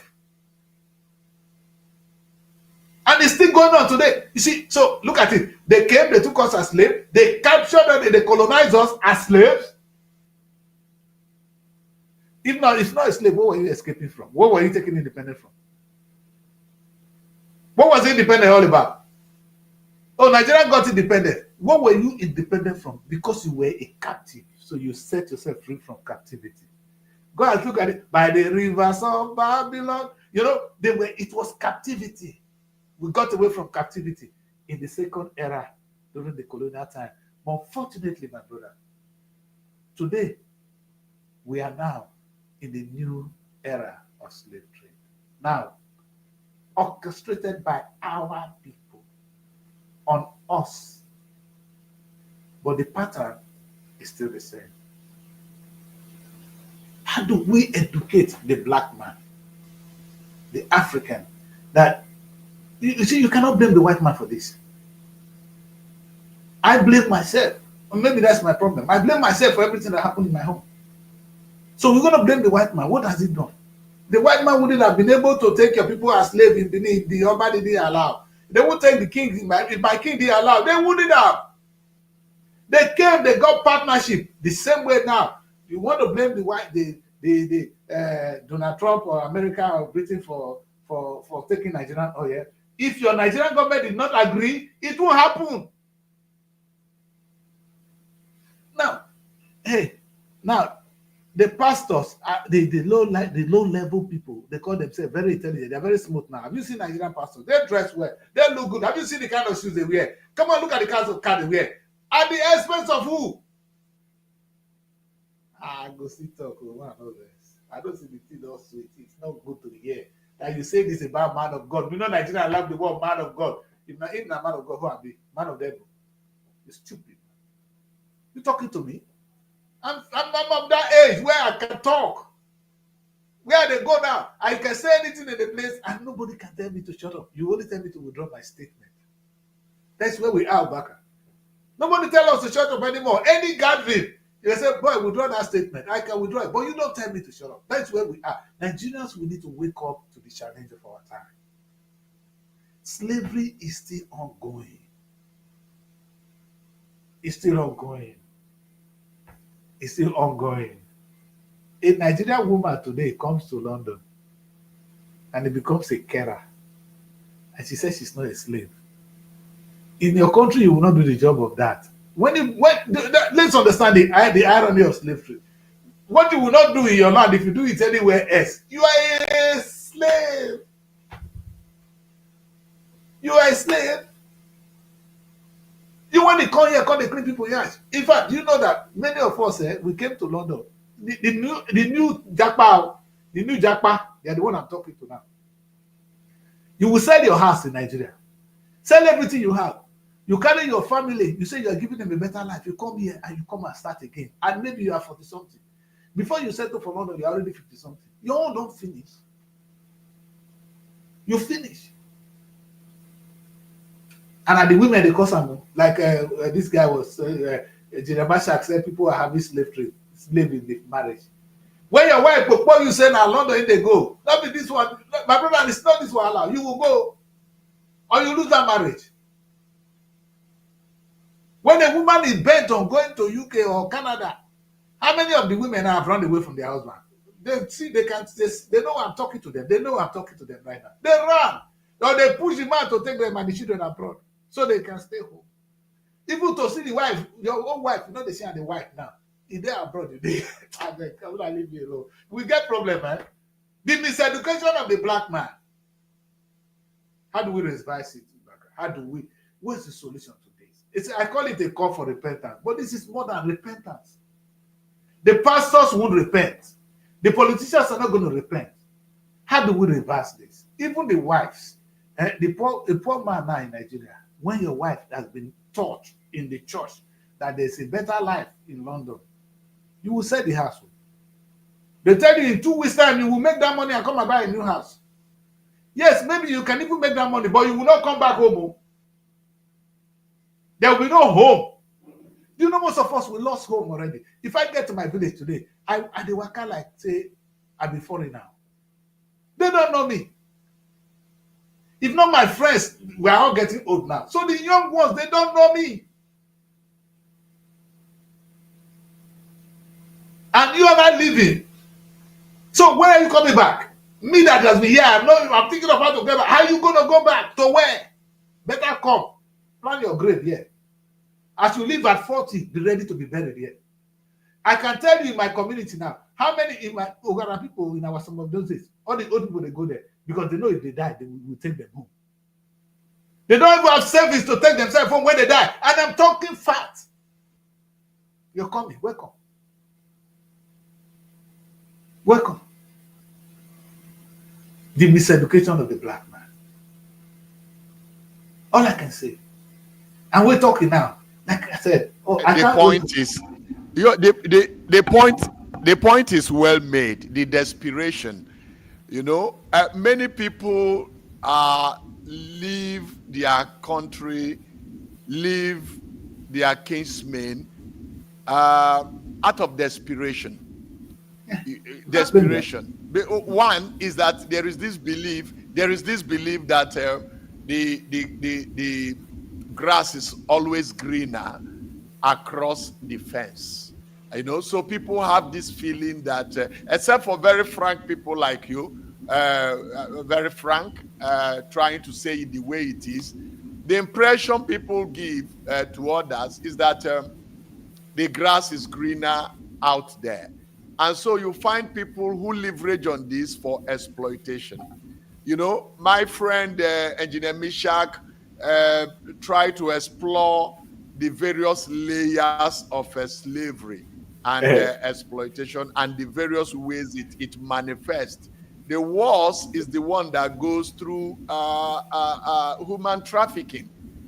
And some young women are promised that they are going out there to work in, to develop tourism. They are going out there to work as models. They are going out there to work. You know, they are giving hope of what they will do out there. But they end up, not even in Europe, they end up somewhere between here and Europe in a terrible situation as sex slaves. And they are so exploited, you understand. And we have a feeling here, there is a particular state in this country where a family that all of them are here in Nigeria and nobody is in diaspora. At some point, it used to be Italy. Nobody is in Italy. And you wouldn't ask what exactly is the fellow doing in Italy. You know, it's believed that there's no hope for that family. You know, so we have wrong education. We're operating on a wrong mentality. And the way out should also be give the right education to people. You know, by the time people have right education and join that with a self-application, if you apply yourself, the world has become a global village.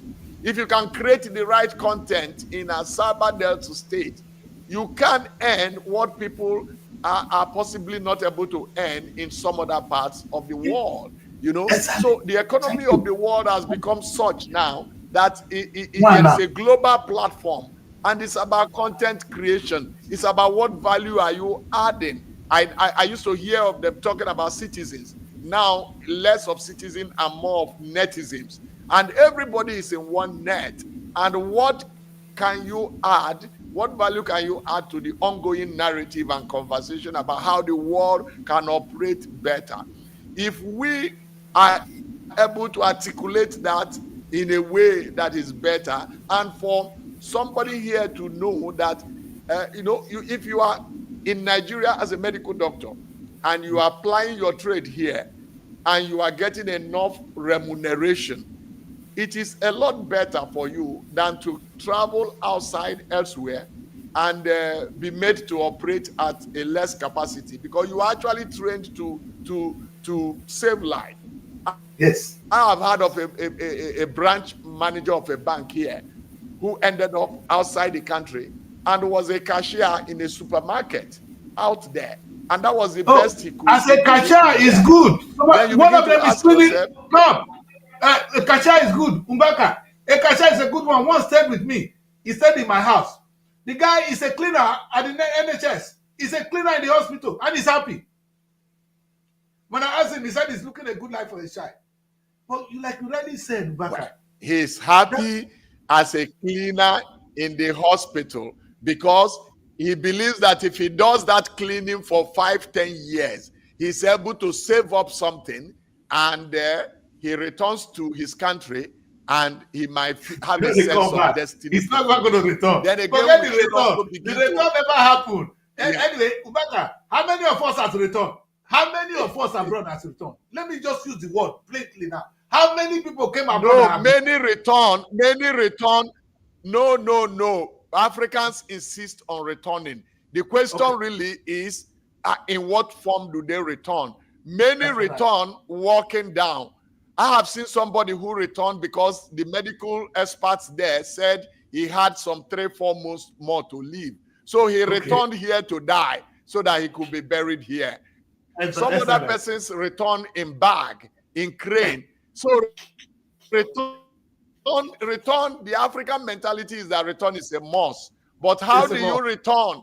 Do you return with your briefcase walking down, you know, and having people receive you and celebrate your return?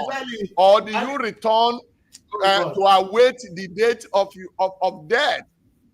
No, so yes, return is necessary because I have this feeling that some people believe that should they die there and they bury them in cemetery over there, that they will not become ancestors. And every African actually in death want to graduate to become ancestors, so that when people pour libation, they can get their own it's very share. important. You know, but when you are buried in a cemetery in UK, you may not become an ancestor. Maybe you remain a slave in another man's even in death, because when you die here, the ancestors, they are senior ancestors here. You join those ancestors, and you are a black ancestors among the white ancestors. I don't think you have a place here. I'm sorry, so I rather go home. I rather go home. It's a serious matter. It's a serious issue. A black ancestor has no place in the land of the white, because the cultural disparity is so wide that he just has no place. He just has no place. So the earlier we develop our system and structures here, so that we can live here, have a sense of belonging here, have a sense of fulfillment, and be able to contribute to the system here, and be able to contribute. We all have our areas of core competence. Let's be able to contribute to see how our sectors can be better, so that when someday it is time for us to go to join our makers, and as people will say, translate into become ancestors, we do that with a sense of fulfillment. Like somebody will say that I came, I saw, and I conquer. But for somebody to come to see and not able to conquer, because you are living your country worse than you met it. You're living, then of course such a person lives unfulfilled, and that is not good. One could be permitted to be born as a slave. Maybe you do not have the choice of how you were to be born. But I think it's a tragedy to die as one. Freedom is not given. Freedom is sought for, and freedom should be seized. There is no justification to live and die as a slave. Exactly. No, the likes of Malcolm X didn't feel that they should die. By the time we understand, that there are different kinds of slavery. You might be a financial slave if you don't have enough money, you're a slave. But by the time you live as a slave, now dying in another man's land, you died as a slave. Because you join the ancestors of another people. We don't know how they will recognize you. Being an ancestor as of slavery raised to power. That is what you see. So the question is, what kind of slave are you? Are you a mental slave? The Bob Marley was talking about that word, but we don't get it. But like I just shared on this thing now, Europeans, this is what they did, and it's not their fault; it's their game. They commodified reproduction, breeding slaves like livestock. Are you aware of that? And Exodus in the Bible justified it. 21:4. He said, if his master give him a wife, she and her children belongs to her master. So, if now the master give you wife, you give her belly, the wife and the pikin and the slave master get her. It was not something that happened, that didn't happen. It happened. And that is the kind of slavery we're talking about in those days. Today, by the time you leave your ancestral home, you go and die in another man's land. And you there, there. Mbaka said that is slavery raised to power. It is slavery raised. These are serious issues. Mbaka said something that we must take away. It is okay to be born a slave, but you are not allowed to die a slave. Those of you trying to come now, say Nigeria doesn't matter, Nigeria is okay, waste. Let's go to we should break the chain. We should liberate our mind. Something you are thinking of going abroad. When people hear, you cannot count how many that have come back. Count them now. Had Ibori remained here, Ibori would have been governor. You know what he was doing here? He and the wife. More than no verse. Go and ask That's what he was doing here, working at a menial job. That's why the government was wanting to say this guy that was poor here, where is he now? He just come back very rich. That's your land. And I will expect people like them to help to make the land better, not to make it worse. We expect them to do things that thing they went through, so other people won't go through it. No. This slave issue, this slave matter is a serious matter because more slaves are still being born today and they are still breeding themselves. Either they are born into slavery or we're graduating into slavery. Our well-trained medical doctors are now graduating into slavery. And the funny thing is now, the world is a global village. You can actually practice from wherever you are. You can be a medical doctor, practice. You know how many lectures go online these days? Most of the universities are now online. So that you are a lecturer, a medical, you are a doctorate degree holder, you can actually lecture in the UK university. They don't have enough staff. They're looking for them. If you have the right content, if you have the value to add, thank you can function from any part anywhere in the world. I'm not, you see, I give instance, my friend Kingsley is like a brother to me. Hey, I've been here, I have papers, I live in the UK. He has traveled, he will come here, we'll go to America, go to Canada, go to Greece, go and do his business. The next thing, the guy is back in Nigeria. And he told me once, I said, you're stupid. Because you're not staying here. You know what? You've been to more places than me. I've not been home for some time. What's wrong with you? You're free, man. You cannot become a slave when I'm still alive. I told him he cannot become a slave when I'm alive. I won't let him. You think I don't want the best for him? I say I want the best for you, my brother. I'm here. Because at a point in time, if your wife convinces you to come here, you cannot that your money there you're making in Nigeria will not be enough unless you are a politician, you're a thief. You will have to stay here, you have to look for a job to do. The system will not allow you will become save that one for another day. We are in problem. We have issues. Slavery is real. Not only them now.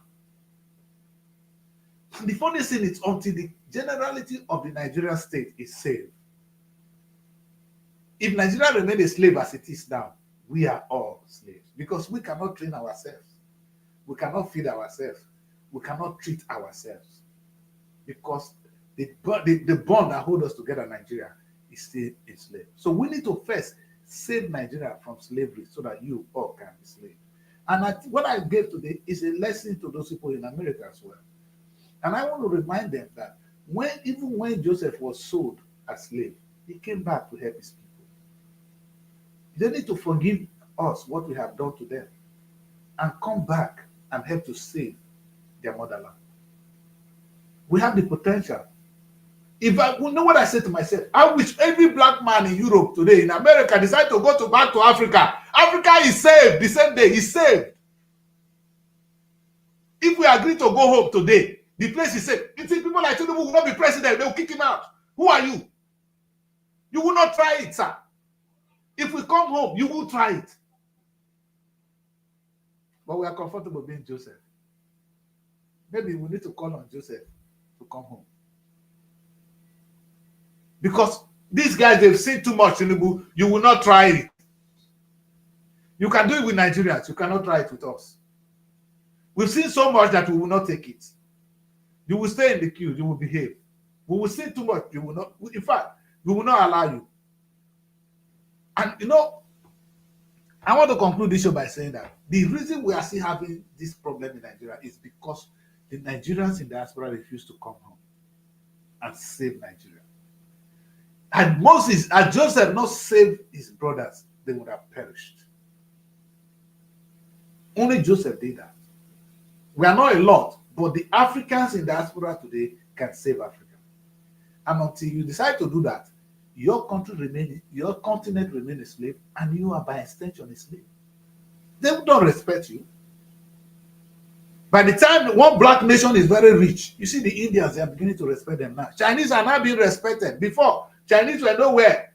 But now that they've grown themselves economically, Chinese is now a place to go. Made in China, who wants it those days? Now, can you do without made in China? The Africans in diaspora will need to help us. These people at home, they don't get it. And you that get it, you're not doing anything about it. Rumbo say, our ancestors are watching. Baka said something, I know it's a dangerous word. It's okay to be born a slave, but it's a sin to die. You don't have choice where you were born, how you were born, who you were born to. But you have a choice how you live your life. For those of you that went to go to church, you go to church every Sunday and go to mosque. It's okay to believe in God. I believe in God myself. It's your right to choose to be a slave or not to be a slave. That pastor that is collecting money from you, is he a slave like you? Different level of slavery. We need to break this chain of slave traders. We need to break their hands. The way we're going to break the politicians, we're going to break the pastors. You can't do that. We know that from history. That's how slavery began. And that is where we are. We need to break the yoke of this pastor, this mentality. You are the problem. You pastors, you are the problem in Nigeria. What are you curing? Tell me one thing that the pastor has done. I said to them, I challenge every Nigerian, show me one man when not blind before when pastor come make the see. Of all the miracles they'll be performing, show me one in your village. One. One. Nothing show me. Your forefathers' religion is barbaric. Their problem. And then I end my matter. Chief Baka, we've been here we cannot be doing 2 hours every day. Today, let's try and close the show. And I'm going to end the show again by playing this man video. Whenever he got that message. I was expecting we take a quick look at the newspapers. Okay. All right, we can do that. I was thinking Mary would join us. If Mary is on from Abuja, we take a quick. Yeah, I can't get Mary. That's why I was saying that. For us, okay, we can just take a look at some of the papers. Why not? Okay? Let's take a look at it, me and you. All right, let's remove this one. We'll start with this, all right? The papers is it's quite interesting. I don't know why we're going to end the show without it anyway. So on the Punch here, say article blocks. They defies PDP governor over coalition talk. That's talking about 2027. That's what we have tomorrow. Tomorrow topic about 2027, man. Governors yes. Over coalition talks. Yes. 2027 appears to be the focus now because Nigeria's kind of democracy goes from one election cycle to the other, leaving no room for serious-minded administration. And so 2027 is the focus. And now Atiku's bloc within the PDP is more favorably disposed towards a coalition. Let them have a coalition to confront APC, the ruling power, to see how they can recover power from the APC. But the governors have met, and the governors say they would rather prefer the PDP to remain the way it is. If there are people that will defect from other parties, let them defect and let them solidify as a party instead of having a coalition, possibly with SDP and some other parties, and losing their identity. You can now see that the governors are running a different vision from the Atiku bloc. But Atiku wants a stronger coalition, and we want to take PDP into that coalition so that perhaps he could run again for presidency, and this time around, perhaps he could get it. So you can see that the governors are not on the same page, strictly speaking, with the Atiku bloc. And that is what the Punch has led with today in this paper, talking about the picture of what 2027 holds for for Nigeria's democracy. You know, funny enough, tomorrow's topic we'll be looking at that very 2027. You understand? And I said Tinubu's plan. You know, you see, listen, I think Tinubu is ready. And we're gonna look at tomorrow if what Goodluck did is a smart thing or not. And I was saying that what Tinubu is doing currently, it's just a fun show tomorrow. But this is a serious issue, you know. I will support, for the first time I will agree with Atiku here. You cannot defeat Tinubu if you don't have a coalition. In fact, there was no miracle that would have brought Buhari to power if not the coalition. To defeat these people, the power of people coming together cannot be overemphasized. If they want to survive, they need to all come together and say enough is enough. Let us fight. And that's politically more realistic. That's politically more realistic. But don't forget that the governors are calling the shots. They are the ones who have the resources. You know, up till today, the kind of influence that Wike wield, even in PDP, and why they were not able to expel him, happened to be that when he controlled the resources of Rivers State with all their oil allocation from FARC for 8 years, he was able to fund most of the activities of PDP, you know, and that gave him the kind of leverage and the kind of audacity, as it were, that he has wielded thus far. So you now see a combination of about 11 or so of them, governors, pulling together. So the governors, you have a state chairman of parties, but the governors as controllers of resources happen to be the ones who are dictating how would it be like. And they do not want to lose control of the party. They do not want to lose their identity and their control when they move with a coalition. And so it's like they are preserving what they have. What is identity? What do they mean by identity? What is the control? Anyway, like we do know, I think I agree with you, but the question is how can Atiku put them together? I don't want to anyway, personally, I don't want to see Atiku in that ticket again. You know, because at the end of the day, Atiku may come on the ticket to what? To do what? We are back to square one. Is Atiku the solution to Nigerian problem? See, that's why PDP have monumental problem. They need to deal with that first. First, they need to pick the right candidate. I would rather can see Atiku is remain their first choice. What is the difference between Atiku and Tinubu? What's the difference between Atiku and Tinubu? Atiku is interested in the political configuration. The political configuration that will brighten his chances.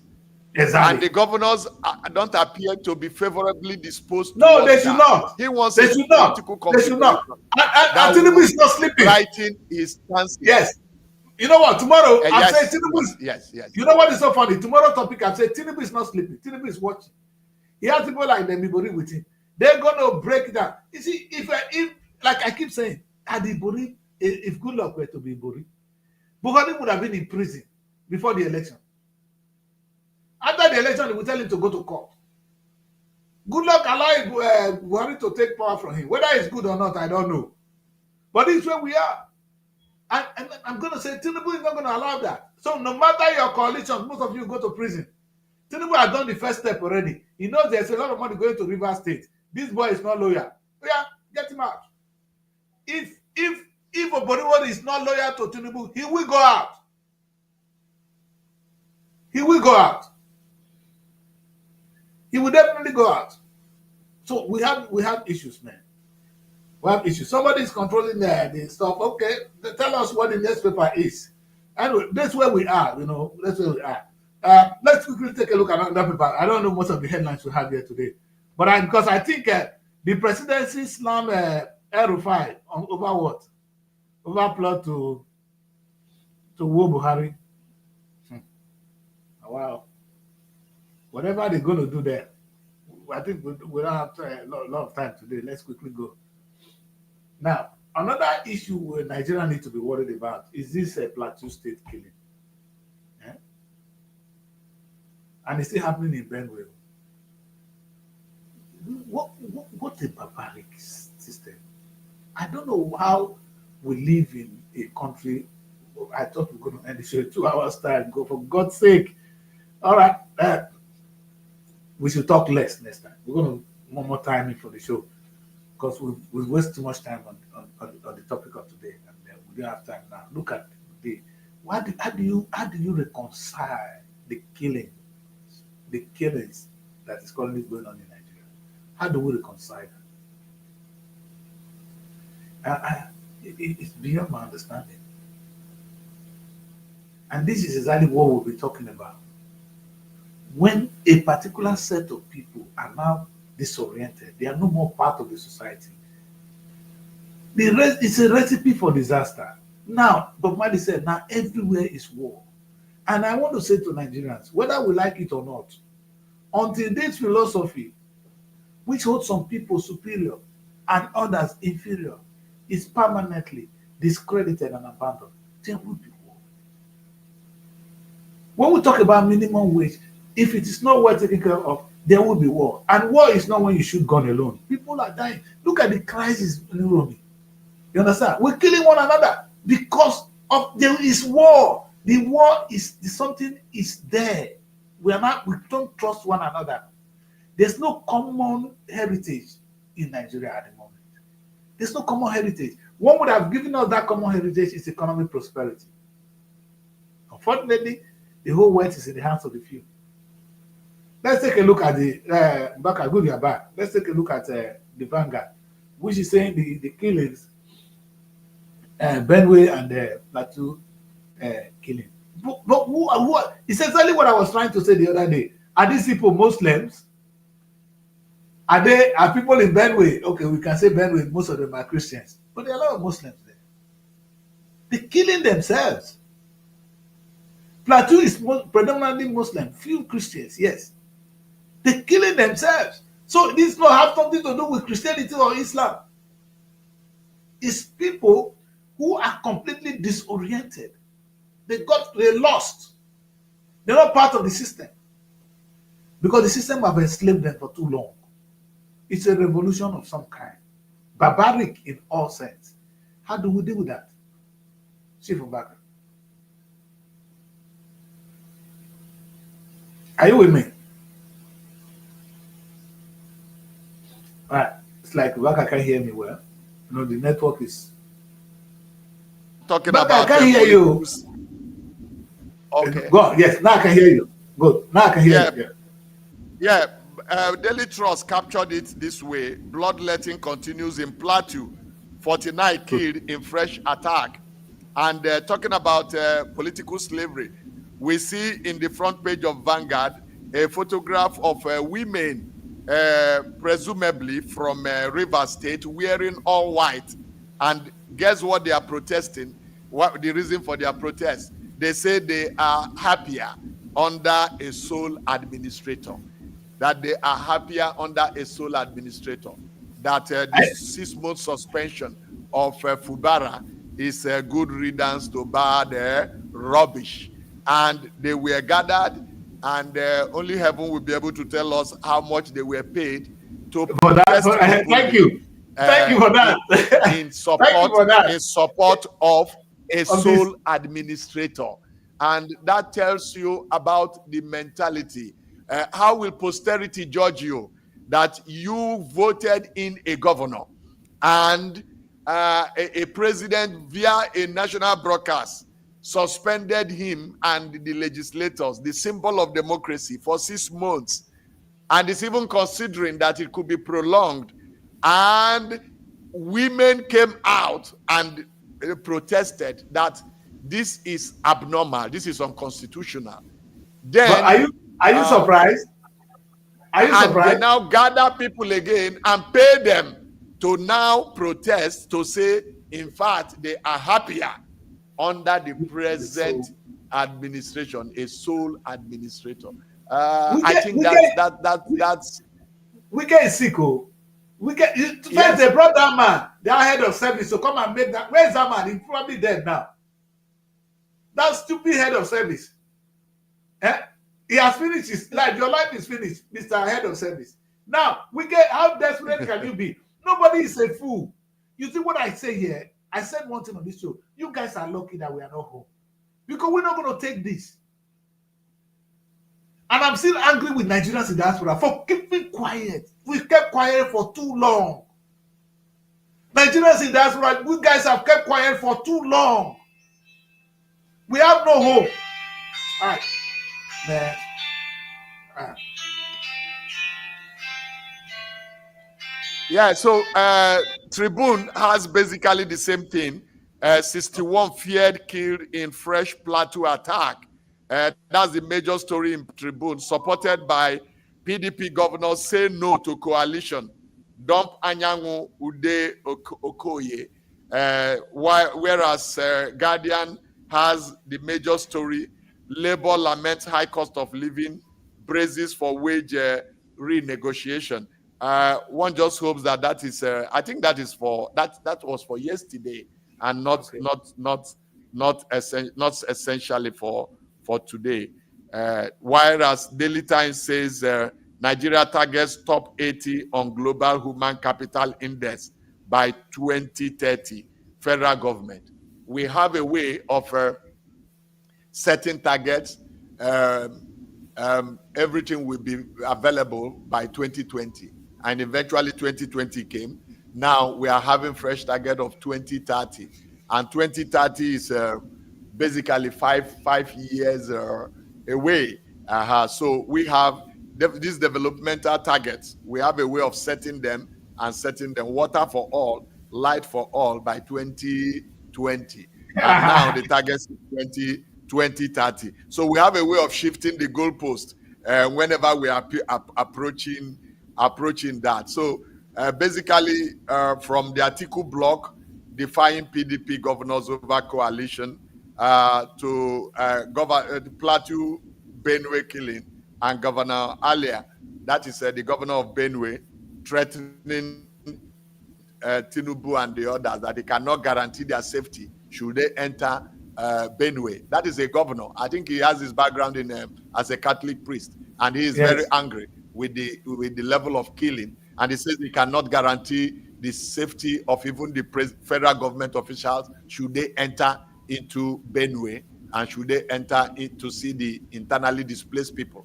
because many citizens in Benue are currently internally displaced. So from the headlines in the day, we are getting a picture of a nation that is not at rest. And we keep remembering the first work of Chinua Achebe, things fall apart. Things appear to be falling apart very fast, and the center is not holding. But we are still very optimistic that good leadership is that center that is needed, which can hold the various parts, so that Nigeria could be better, so that our people in diaspora will not just send back their funds, but can be happy to come back and contribute their quota towards making Nigeria a truly great nation that Nigeria is expected to be. Well, that's the place to call the show, to wrap this show today. We've done what we need to do. Nigeria, you get it all. It's Atiku coalition. What happened in 2015 happened in 2027. That's the question of the day. Are you hopeful? Is that the way forward? I do know that there's a coalition, but I don't know whether it's the one led by Atiku. And that's my concern, the coalition will be needed if we're going to be able to get rid of Tinubu and these men. But the question is it led by Atiku? The coalition appears to be coordinated from Kaduna. Let's not forget that the former president Buhari, from his body language, was not particularly favorably disposed towards handing over to Tinubu. If he had his choice, he would have handed over to his vice.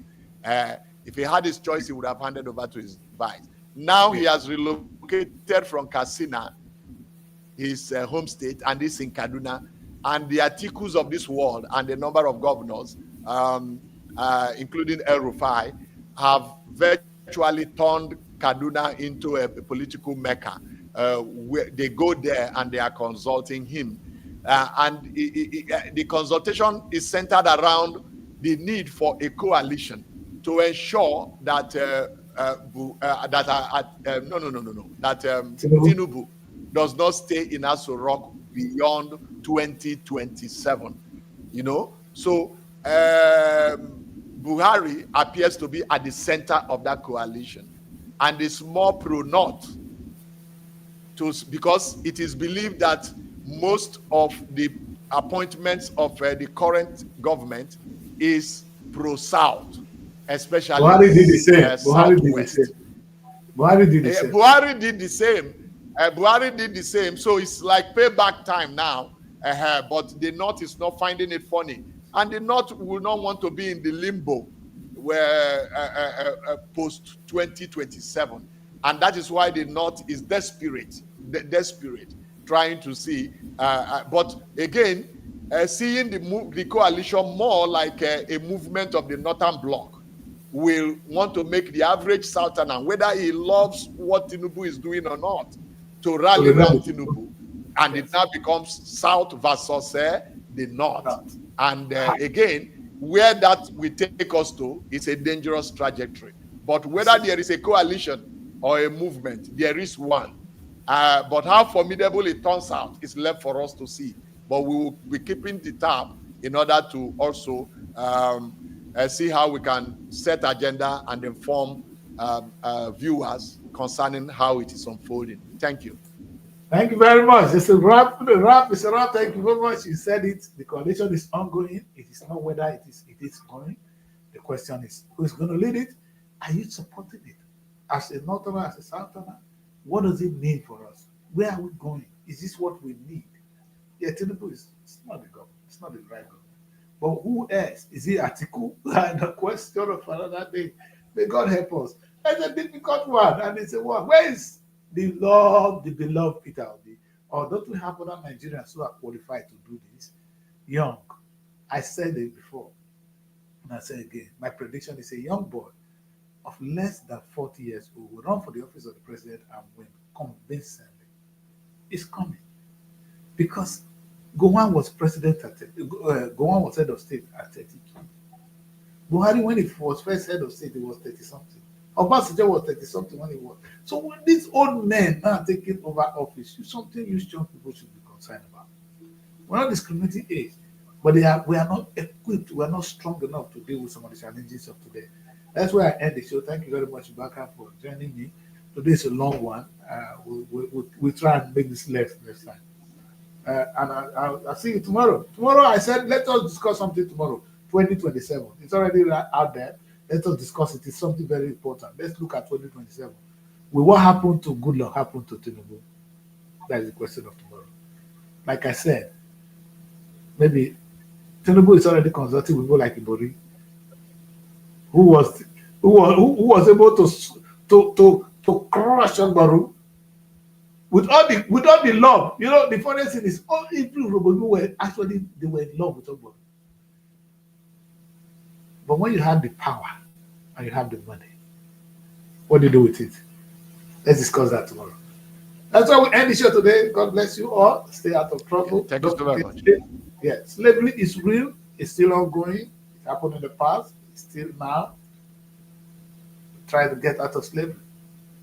I always want to say, when you say we got independent from what? We were independent from slavery. Now, are you independent from slavery in today, Nigeria? So there was the first slave trade. Thank God, people came together and said no to it. There was second slavery, which is colonization. We got out of it. Now the new colonization, the new slavery, is how do we get out of it? This is now slavery caused by us, inflicted on us, and now the suffering is on us. Thank you very much. We'll see you tomorrow. Bye. Nigeria Week London 2025. It's time to celebrate the pulse of Africa's most exciting nation. Nigeria Week London 2025 is coming to Hippodrome Theatre from July 24th to Latitude 26-2025, showcasing the best in Nigerian arts, music, fashion, and investment opportunities. Whether you're looking to discover the future of real estate, explore Nigeria's culinary masterpieces, or get immersed in an electric Afrobeat performance, this is the event of the year. You can also join us for a film festival, cultural dance spectacles, and the recognition awards. Don't miss out on the business opportunities and cultural experiences waiting for you. Book your tickets now before they're gone on eventbrite.co.uk. Call or text +447 438 893 190 or 080 330 46768 or +447 459 071 747. Visit our website superiorradioandtelevision.com. Nigeria Week London 2025.